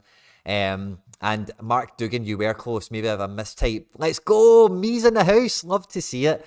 And we're at 86 likes, guys. Can we get to 88? It makes me feel a bit better if we could do that. Thank you. If you become number 89, don't retract your like. Okay, but let's try and get to 88 if we can, if we're going to be at 86. Harry boy. So, I think that's pretty much all the kind of preview I've got in me, Harry. We're about 30 minutes away from the deadline. Do you want to show us some of your teams and what you're up to and what you're building? Or do you want to take us through the prize pools, Harry? Yeah, I don't mind. Yeah, we'll go through prize pools. How do we do this? Tournaments. Yeah, so I haven't really sort of concentrated on prize pools too much this week. I've only got a couple of sort of teams that I'm really worried about. The rest is sort of so coin farming, but obviously all my drafts are in. There's nothing too dissimilar in terms of prizes. There still 300 for the Premier League Amateur, which is nice. 160,000 players in there though, which is a hefty number, but I'm sure that'll rise. All-Star Limited 2.5k cards for 21, just under 22,000 players. 23,000 in cap 220. 28,000 in cap 240 limited, Quinny, for 1,500 limited prizes and 20 rares. That's the most I've ever seen in terms of a limited competition. Nearly, I think that'll probably get over 30k, Quinny, in the next 35 minutes. I think we're all but there, aren't we? Yeah, I don't know. I think that'll increase. I think we'll see some late swaps and stuff. I think that'll get to 30k, genuinely, which is massive. But for 1 point, I mean, everyone's sort of playing for the threshold there, so the prize doesn't really matter too much. Just under or just over 15,500 in cap 270 limited with 1.3k cards. But yeah, just looking through the last of the limiteds, we've got a decent amount of prizes in Challenger, 870. What are we looking at in terms of stars and stuff, though? Just having a quick glance. We've got podium stars, even down to 12 is stars, which is not bad. It's very decent, actually. But, lots of competition there. Like we said, there's lots of good, matchups. You got to be near on perfect, haven't you, Quinny, to be fair, to be hitting those top 12s and top 10s and stuff, regardless of whether it's limited, rare, or whatever. You've got to have a massive week all around. Champion Asia has a bit less prizes, but that's kind of expected, 560. I am involved in the Liga Semi-Pro where there's 200 prizes, but 8,000 participants almost, which is big. Under 23 limited at 950 for 9,000 players. I'm just swapping a battery, 2 seconds. Yeah, no worries. And then, yeah, we're getting into our rares. So All-Star Rare is just over 7k participants for 630 prizes. What have we got for stars? We've got top 5 stars, which is decent. But obviously, the ETH now goes down to 30th place. No, it doesn't. It keeps going. I'm lying. 100 places. 30 in All-Star Rare Pro, isn't it? Which is nice.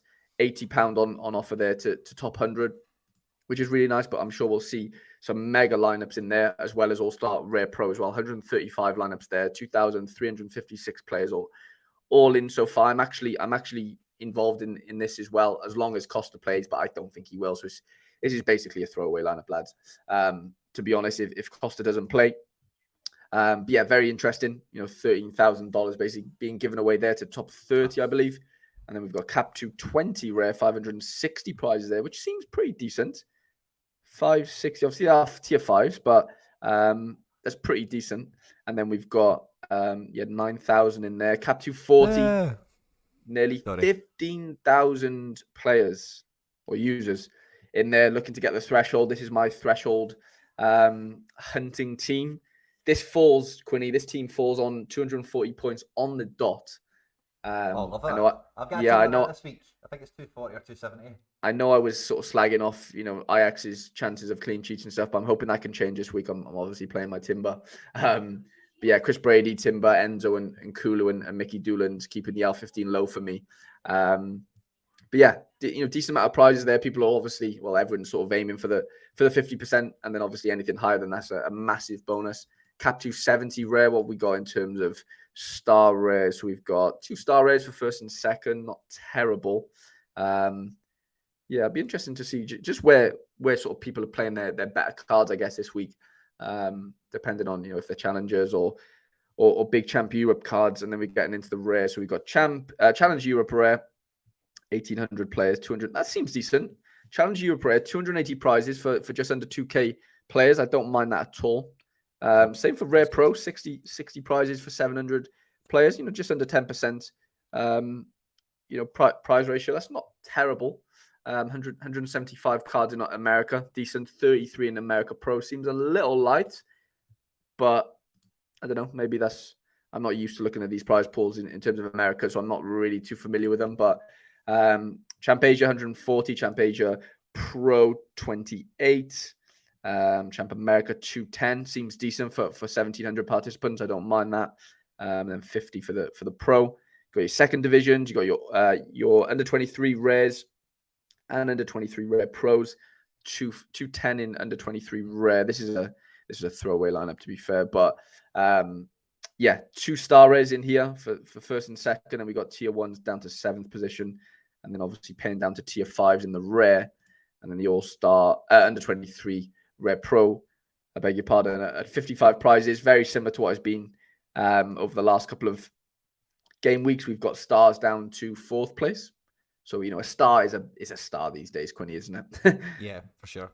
Star's a star. And then we get into the supers. We'll go through a couple of these, obviously. Under 20, all-star super rare. So we've got 416 players fighting for how many positions? 57 card positions. Not terrible. Top 10 with the ETH. And then obviously podium is where it's at, Quinny, is in the super rare tier 1. For first and second, super rare tier 2 for third, and then you've got the rare cards to go with it, which is always nice to have. I'm sure that'll be a really, really competitive sort of competition this week. Cap 220 super rare 35 cards, Cap 240 super rare, over 1,000 entrants in this. Was it last week or the week before, Quinny? Or it would have been before international break, where we were sort of looking at the Cap 240 super rare participants, and I think it was like under 1,000 or maybe just around 1,000, but we're looking at maybe like a 20% rise maybe now, 1,200 right now. Going in there. I've had to make a couple of changes, to be fair. Problem is I've got Leschuk in, but his L15 is like 54, and it's just a bit of a nightmare. And he's my only playing super rare right now with Shunin out. So I've had to I'm basically hoping that Leschuk, Badiashile, and Maya and Aguirre kind of wrap things up, and I need Arakai to come off the bench and do something because his L15 is only 25. So he's sort of in there as a buffer. I was told, I spoke to somebody this morning, and they don't think the Tangai is going to start. And I had a perfect Cap 240 super rare lineup, Quinny, it was literally on the dot, 240. It was Leschuk, it was Tangai Nyanzu instead of Badiashile. It was Magnus Mattsson in for a Maya. Aguirre was still in. And then I had, as my extra player, I had Thomas Suslov. And they come in at perfectly on the 240. But from what I'm hearing, Quinny, Sevilla, obviously new manager, and they reckon that the Tangai isn't going to start in his first game. So I don't know. Even though Play Sharper and Football Fantasy, another website I use, seems to think he'll start, apparently he's not going to. So I don't know if anyone in the chat has anything better to add to that. Jonathan saying, Harry, please switch Dedic in for Timber in 240. It's the right decision. Oh, I'll have a think. I've got 20 minutes to think, Jonathan. Let me have a good little think about it. But yeah, obviously got the unique in Cap 240 at the top, just in, as a little bonus after winning your $200, Quinny, which is massive. Obviously, I heard you talking with Stitch this morning and how priorities have changed and stuff. Like I literally tried to make my Cap 240 Super Rare lineup my first lineup this week, which is not something that I've been doing, regularly. Yep. So that's, a new dynamic in there. And obviously you got the regions. I don't know if you're involved in, well, I'm sure you are involved in a couple of these, Quinny. This weekend, Challenger Europe Super Rare, we've got prizes down to 27, tier 5 being that. And then, tier 1 for the podium in terms of Super Rare. There's no other tier 1s there, just tier 2 for second and third, alongside the ETH and the rare card, which is going to be tough to win this week, with the big Challenger lineups. And then, just kind of nothing out of the ordinary. Nothing out of the ordinary outside of that. I am throwing in a kickoff unique team, Quinny, which is a little random one, nice. Just in case Tanny starts. I don't think he will, but he very well might. And that's kind of it. Obviously, we've got the Napoli sort of special weekly, and that's kind of all I've got. I mean, that's only showing the recommended. There's obviously a couple of the other sort of semi-pros and stuff that are out there already, but they're kind of they do what they say on the tin type of thing. Nothing really changes with their prize pool situations. But yeah, how are you looking for this weekend, Quinny?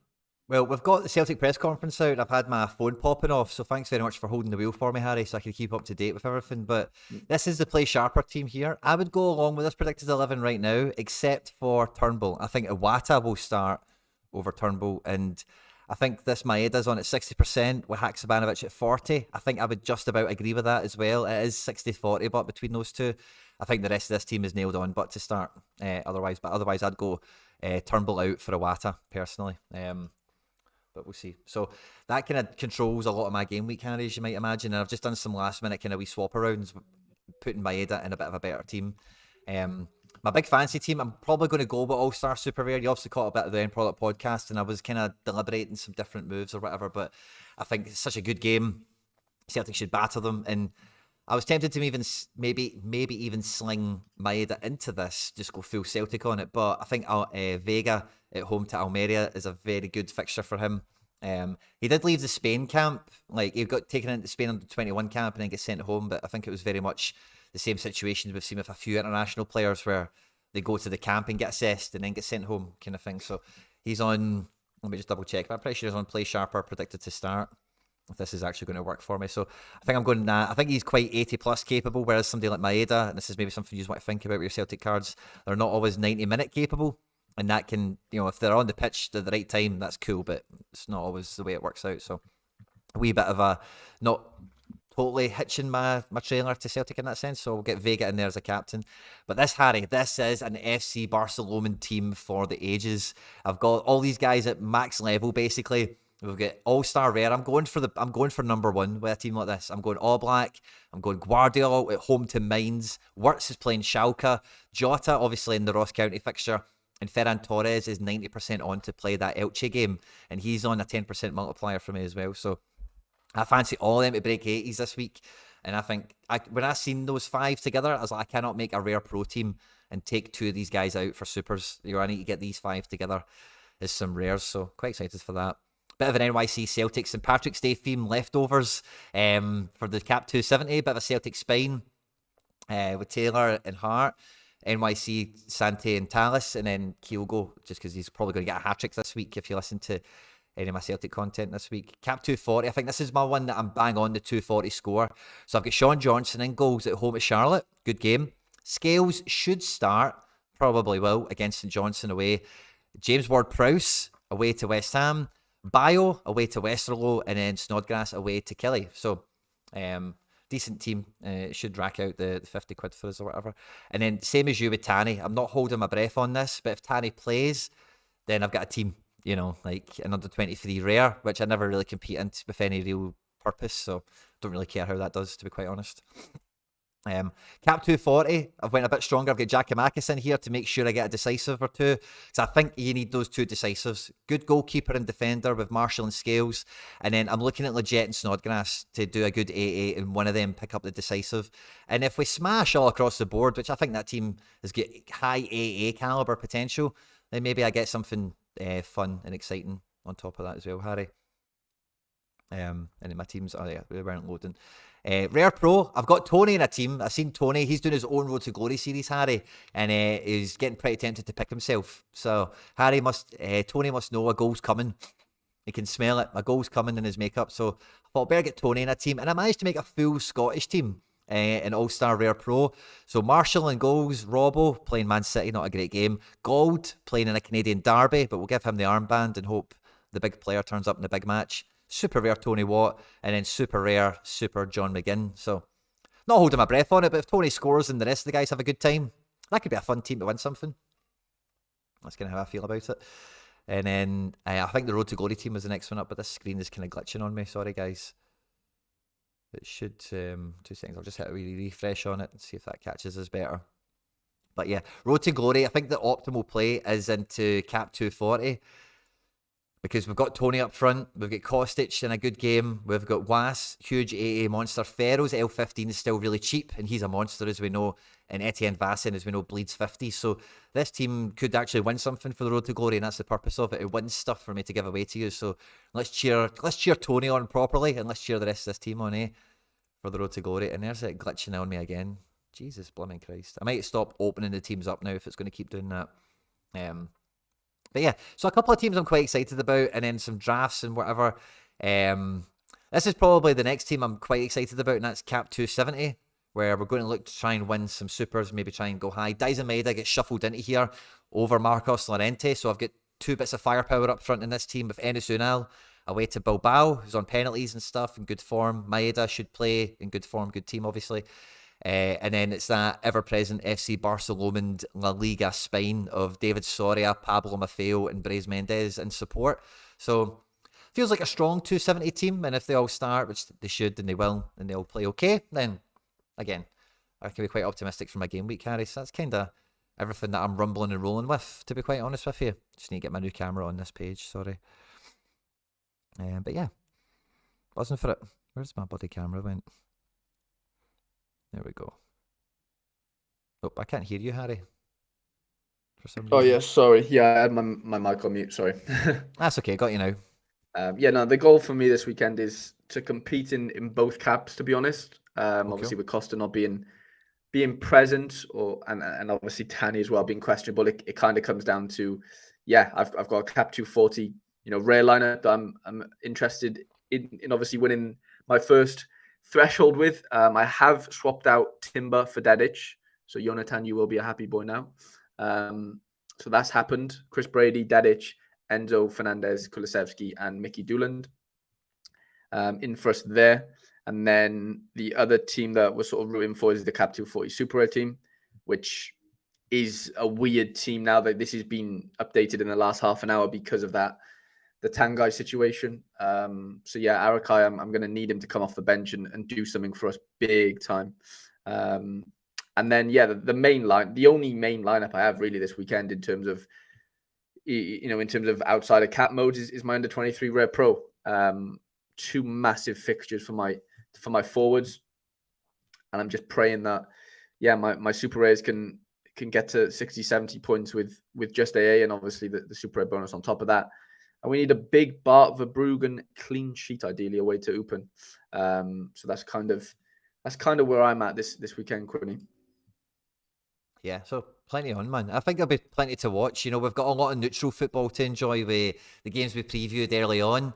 And with the drafts, like I'm just kind of knocking through my drafts at the moment, but the drafts give you an extra little bit of something. If you know you're going to watch a game and you're like, oh, I've got the midfielder in that team, or I'll draft a striker in since I know that I'm watching that game anyway because I've got the centre back, but I can't afford the striker or something. Then I think the drafts have been good for that extra level of just getting you a wee bit of a taste for some of the matches, or giving you something to follow if it's not your own team. Yeah, it's like a try before you buy type of thing, isn't it? On Sorare cards, just by having the common card rather than going out and buying a limited or rare or whatever. Yeah, for sure. So I'm just finishing up the last of my I had my drafts, but I deleted them all because I deleted all my teams and I forgot that would have deleted all the teams. If that makes sense. So I'm just quickly clicking. I've got no hope for France at all this week. I've got Leon and PSG cards playing each other, and I kind of be gas trading them around to make it work. So that is what it is. But yeah, looking forward to the Road to Glory doing well. I've got some training lineups to fill in as well, and I'll have basketball to do when we come off stream. I like to leave it till after 3. Then I think there may be some injury news on some of those players, that kind of thing. No, it makes sense. It makes sense. No, I'm excited. Considering I have a few goalkeeper sort of worries and stuff. What I do have out, I am sort of confident in, and the goal for me is to obviously hit the threshold in both and maybe pick up a card in under 23 Rare Pro. That's all I'm going out there to do this weekend. I don't know how realistic that is, but ultimately that's the goal. And then obviously pick up as many soul coins as possible because I am a farmer these days. That's it. Apparently so. 16. I've got 16 teams out, Quinny. When in the world have I ever had 16 teams? That's incredible, mate. It's a lot to keep on top of, isn't it? It is, yeah. Obviously, yeah. And this, I haven't got that many cards. If we're being honest about, I've got like 60 cards, which 58. Literally 60 cards in terms of rare, super rare, uniques. You've got 8 limited, so that's how I'm able to play the semi-pro La Liga. But yeah, even with the commons, it just does add up, and it just adds to the excitement for the weekend. I'm somebody that all my eggs are concentrated, but I do have those. I'm casting my sort of my rod pretty far in terms of, or my net even pretty far in terms of just what I have out, with commons and stuff. It still gives me an equal buzz. And yeah, no, I'm excited. Yeah, I've had that with one of the common teams when they start all popping, and it doesn't matter that they're white cards all of a sudden, Yeah. Sven McDermott's got 40 plus teams. Sven, you animal. And the thing guys, for me I'm is, about to. Sorry, Harry. I'll no, just say this. I'm going to do the Twitter giveaway in the next like 5 minutes or something. Right? There's not actually been that many people entered it, Harry. So if you haven't entered it already, find the tweet promoting the stream today at Quinny3000 on Twitter. At Quinny at 3001 on Twitter, and I'm going to give away the John McGinn card, hopefully, so you can get it in your team for this deadline if you want it. Okay, so I'm going to do that in the next like 2 or 3, 5 minutes max. Jump over to Twitter, get that done. Make sure you like the stream while you're here. We're at 88 likes, which is magic. But if we could now go to 100, that would make me very happy. So thank you very much. And yeah, I'll do the Twitter thing in the next couple of minutes, and hopefully I can ship that card out to you pre-deadline. On you go, Harry. Sorry. No, I was just going to say. Like obviously, because I'm obviously mainly I am in the 23 gallery. I just feel like the commons just act as my like older gallery, if that makes sense, without me having to go out and buy them. You know what I'm saying? Yeah, so yeah. It just gives that buzz to, like, even if a Dennis Bouanga scores 100, it doesn't affect me because it doesn't affect me in any of my tournaments that I legit play in with my actual cards. But it's nice that I can own him in common and celebrate his win, if that makes sense. Totally. Because like it's one of those ones where, like, for me, like you say, that try before you buy is good fun as well. But it's also like when you're in some of these leagues, if you've got some of those cards already, then you're getting the ones that you like, that you own, and then you're getting one or two that you don't have, and it's almost like a living, breathing concepts mode, almost. Yeah. Yeah, no, I like it. I really, really do. And like my mate, one of my best mates, texted me this morning, who doesn't follow the MLS. He was literally, and he's been starting Sorare for the last couple of months and stuff, and he's been in his his Premier League semi-pros and whatever. But yeah, he messaged me this morning. He's like, I've done my my MLS draft is in, and I'm like, oh wow, show me. Like, and he was like, oh, I'm still learning the stuff in terms of matchups and players and stuff. But it's just like, it is sort of the MLS draft will be shining a light on another league, if that makes sense, that is outside of the European 5 that we have on the draft right now. And I'm just looking at the numbers we've got. We've just got under 73,000 players in the MLS amateur right now. And I know for a fact, probably half of them don't have a clue about the MLS right now. But the fact that there's a draft out now just gives them that, that sort of exposure to it. Yeah, they're going to go for it. One person's asking, so I'll give it another couple of minutes. One person asked how you do the giveaway. So at Quinny3001 on Twitter, this tweet here, like, retweet, make sure you follow me. That's it. And it takes a minute for the internet to send you those words I just said.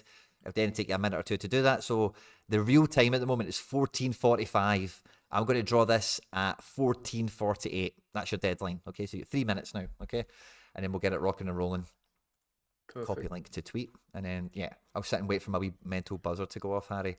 But yeah, man. So I'm looking forward to watching Celtic on. Actually, I won't be watching too much. Actually, it's my wife's birthday on Sunday.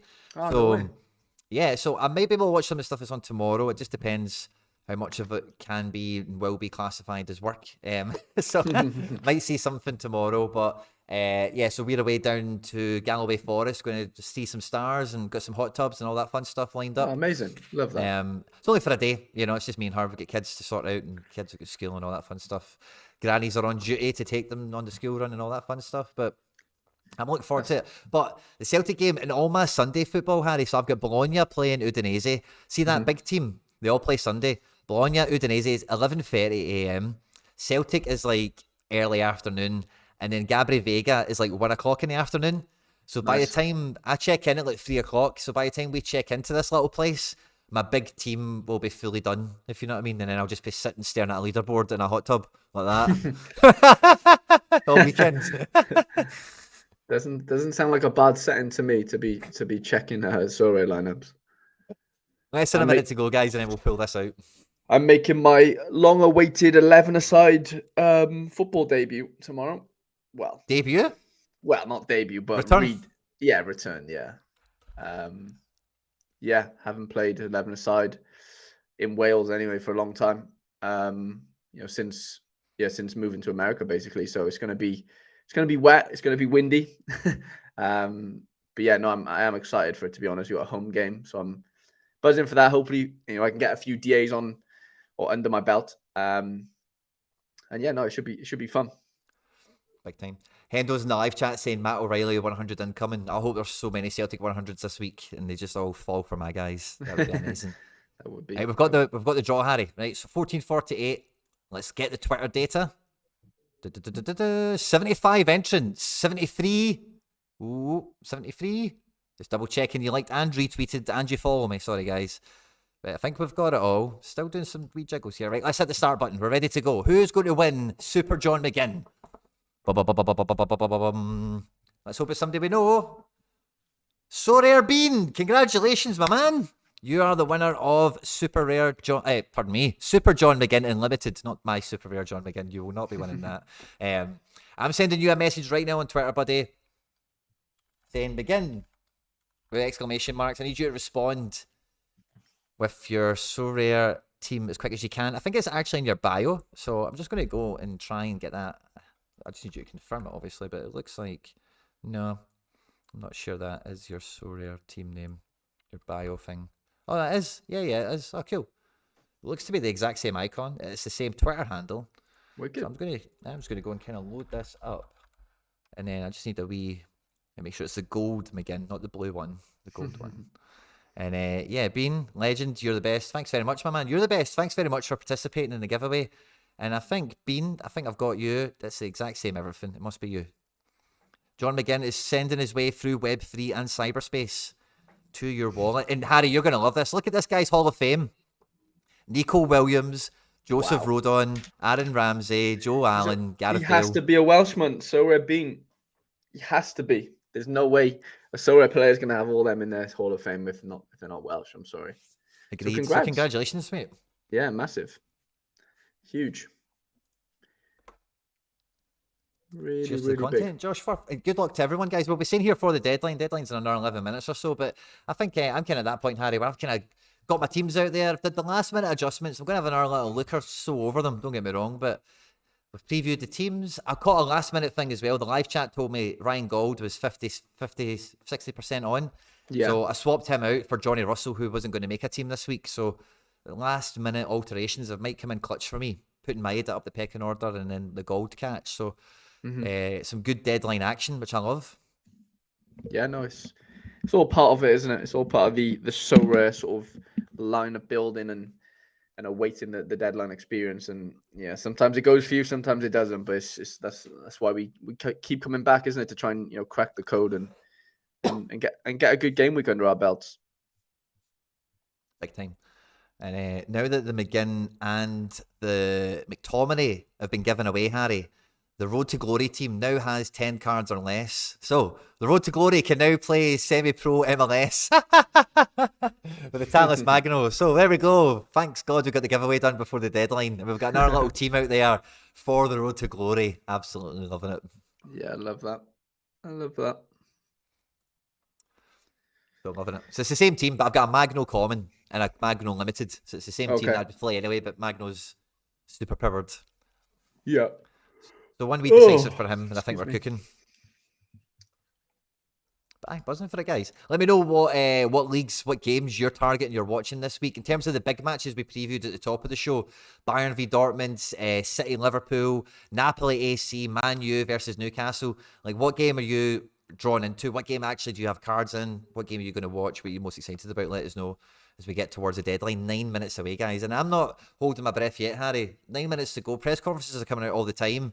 We might get a last minute something. So let's keep your fingers on the pulse, guys. Ears to the ground at this point. Reece said, any news on Haaland? I seen the latest I saw was he's basically like going to be assessed tomorrow morning. So it's whether you want to take that risk or not.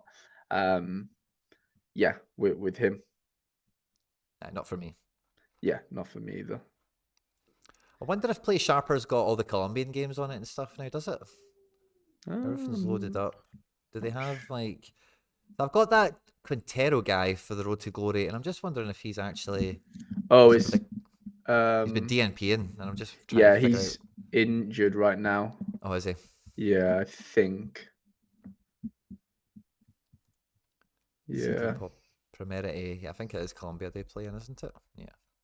I don't think Play Sharper has Colombia. Nah, Ecuador and Peru. Okay, but he's not going to play, you know that anyway, Harry. That's fine. Mm-hmm. That's class. So yeah, I'd like to win. I'd like to win a unique, and I'd like to win some money this week. That's what I'm feeling. Yeah, So, I mean that what super rare whereabouts? threshold thing. I know you mentioned it on the stream and stuff, but it kind of changes things a little bit, doesn't it? I know not everyone's going to be playing that level of the game, but I don't know. It does flip things on their head now. Like $200 a week. You know, that's just every weekend game week. Never mind midweeks. I know it's tough to get players out midweek, but regardless, like I don't know, it's a big incentive, Quinny, to go out there and try and to win that super rare threshold. Yeah, for sure. Somebody's spooking me on Snodgrass playing away at Kilmarnock because of the plastic pitch. So I'm wanting to now want to just make sure I'm not playing somebody dodgy if I can. So I'm looking for maybe Lorente. Who could I play in that instead? Who's my best mid? Super rare. I've got Haidara, I've got Illich, I've got Key, I've got Lorente, I've got McGinn. Would I play McGinn in that team? No, I'll probably leave him where he is. Illich, Haidara. Who do I want to play in Some last minute the last of controversies. the final minute? Yeah, I think I'll play Lorente in there because I actually fancy Lorente to have a good turn. And yeah, so I'll put Wanyama back in that throwaway team, and then yeah, I could put Snodgrass in that throwaway team as well. I'm just babbling nonsense to myself now. Ignore me, but I've just about sorted this out, I think. So we'll put Lorente into cap 240. We're going to drop Snodgrass out just to play safe, and I think I'll be playing Snodgrass and probably kick off Unique just to play safe. Because that plastic pitch thing is a legit thing, Yeah, that players no, it do is. watch out for. So I do want to. I might even just bench them all together. Actually, yeah, just going to bench them all together. Sorted. Right, I've got training teams to do. I think otherwise I'm all set. I'm happy with everything. Yeah, happy with Yeah. everything. I did see somewhere in a Discord I'm in, the Robin proper is out this game week, lads. So anybody with a Robin proper, you best get him out of your lineups pronto. Proper pronto. Proper pronto. Proper pronto. So yeah, training teams to get sorted for me. There's Snodgrass there. There we go. Oh, Stish is in the building. Veerman's Dish in. is in the building. Veerman's in his team. He made it. So he must be confident. Yeah, it's big. Must be confident. I wonder. See, training's a funny thing to do now as well because you only get 5 teams, and then it's kind of like trying to mix them up with people that will play and won't play, and it's even any worthwhile doing that and blah blah blah. I'm just now scrambling now to get them all done, Harry. Kuto. Boys. What about you, Harry? What game are you particularly going to be paying attention to or watching? Do you know yet? I mean, it's going to be happening whilst I'm playing, but actually, it's not. And probably the Chelsea game. Chelsea. Yeah, obviously, I've got Enzo in there, Badia Shiel. That I'll have. That I'll be sort of rooting for. Yeah, probably Chelsea tomorrow. Chicago maybe with big Chris Brady. Obviously, I'm hoping for a massive game from Vinny Jr. at home to Valladolid. That'll be a big one. No, it's quite spread out for me. I've not really got too many like stacks or anything going out. Fair. I hope it all goes well for everyone. And I'm just now, I'm wildly scrambling against training lineup time. Forgive me for being a bit distracted, everyone, but I should have done this before. But because we had some last minute alterations, I thought I'm not going to do it before because I know how this went last time, and I thought I'll just keep training clear and I can quickly click them all in right at the death. But then you know what you're doing. You're always scrolling around looking for players not playing and trying to mix them around. But anyway, we're on the last team now. And then I can sit back and chill and think about, what a weekend we've got ahead of us. Because after the next weekend, Harry, Norway's back. I think Brazil is not too far away either, Brazil, yeah, I think that could be next weekend, to be fair. Oh, fantastic. Yeah, pretty sure it is. That'd be good fun. So next weekend it's going to be even more pandemonium on the leaderboard and the prize pools and everything. So looking forward to it. Very much so. Let's put Sorare in there. There we go. Boom. Done. Locked and loaded, Harry. 18 teams, including the drafts. I think I'll throw them on the screen just so everyone can see how we're finished up. It's a nice wee kind of summary piece. But yeah, All-Star Super Rare, we're going hard and heavy with Skrupski, Vega and the Celts. I'm not going to recite all the teams again for everyone, but the alterations are at the bottom. Please don't glitch on me. No, it hasn't. Good. So yeah, Maeda has come in here over Llorente. So a wee bit more firepower in this team. Hopefully at Cap 270. Cap 220 team looks okay.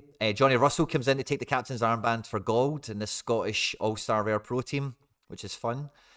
Wanyama goes back into kickoff, and then Llorente moves into Cap 240, and we've dropped Snodgrass out of the equation here because of the plastic pitch potential. Excellent. Love it. Some professional players, somebody's asked, sorry, Joel, some pitches are plastic, obviously, as you know, are synthetic surfaces of some description, and some players don't play well on them. Some players state in their contract that they won't play on them, or sometimes just the medical departments don't put risky players on those pitches, you know. It is kind of weird, but because he missed a couple of games before the break there, down to a wee bit of an injury perhaps, and he's had the international break, so it's a funny one that it would be anyway, not worth the risk. If anyone else thinks it's a risk, then fair play. Play Sharper had him at 60%, so it wasn't night and day. Oh yeah, he's definitely nailed on to start, and we're being super cautious. We're kind of listening to the caution on this one, Harry, I think. Really? Yeah. Just go for it. I hate, what's worse than a DNP, Harry? There's not much worse, Quinny, honestly, in this world. Like, yeah. Especially when you have depth, especially when you have options. And it's like, I didn't even need to play him. True. That's even worse than just having a regular DMP without the option. Yeah, 100%. So that's kind of where I'm at with it all. Yeah. Same with Coates, 60%. Some guys are talking about some availability here. Ibanez and De Los Santos for an extra cap spot, or some guys are building teams in the chat. I love to see it. Do you reckon Turnbull is likely to play? Turnbull will definitely play. But I don't know if he'll start. But he get 2 assists off the bench last game week, and he get 2 decisives off the bench maybe 2 game weeks before that. So Turnbull, Haksabanovic, Abada, all these guys that you're forever unsure of how many minutes, like they do get their game weeks where they hit. So it's, you know, that's the kind of battle you're at. But I think Turnbull's in great form from the bench. He might start. I don't think he does. I think Iwata starts, but so yeah. Interesting stuff. Also as well, Harry, I've started a Sorare Tartan Army, a Sorare Scotland Telegram channel, so we can try and get some meetups and all that sorted up and around in here. If you're interested in that, reach out to me and I can send you the link for it.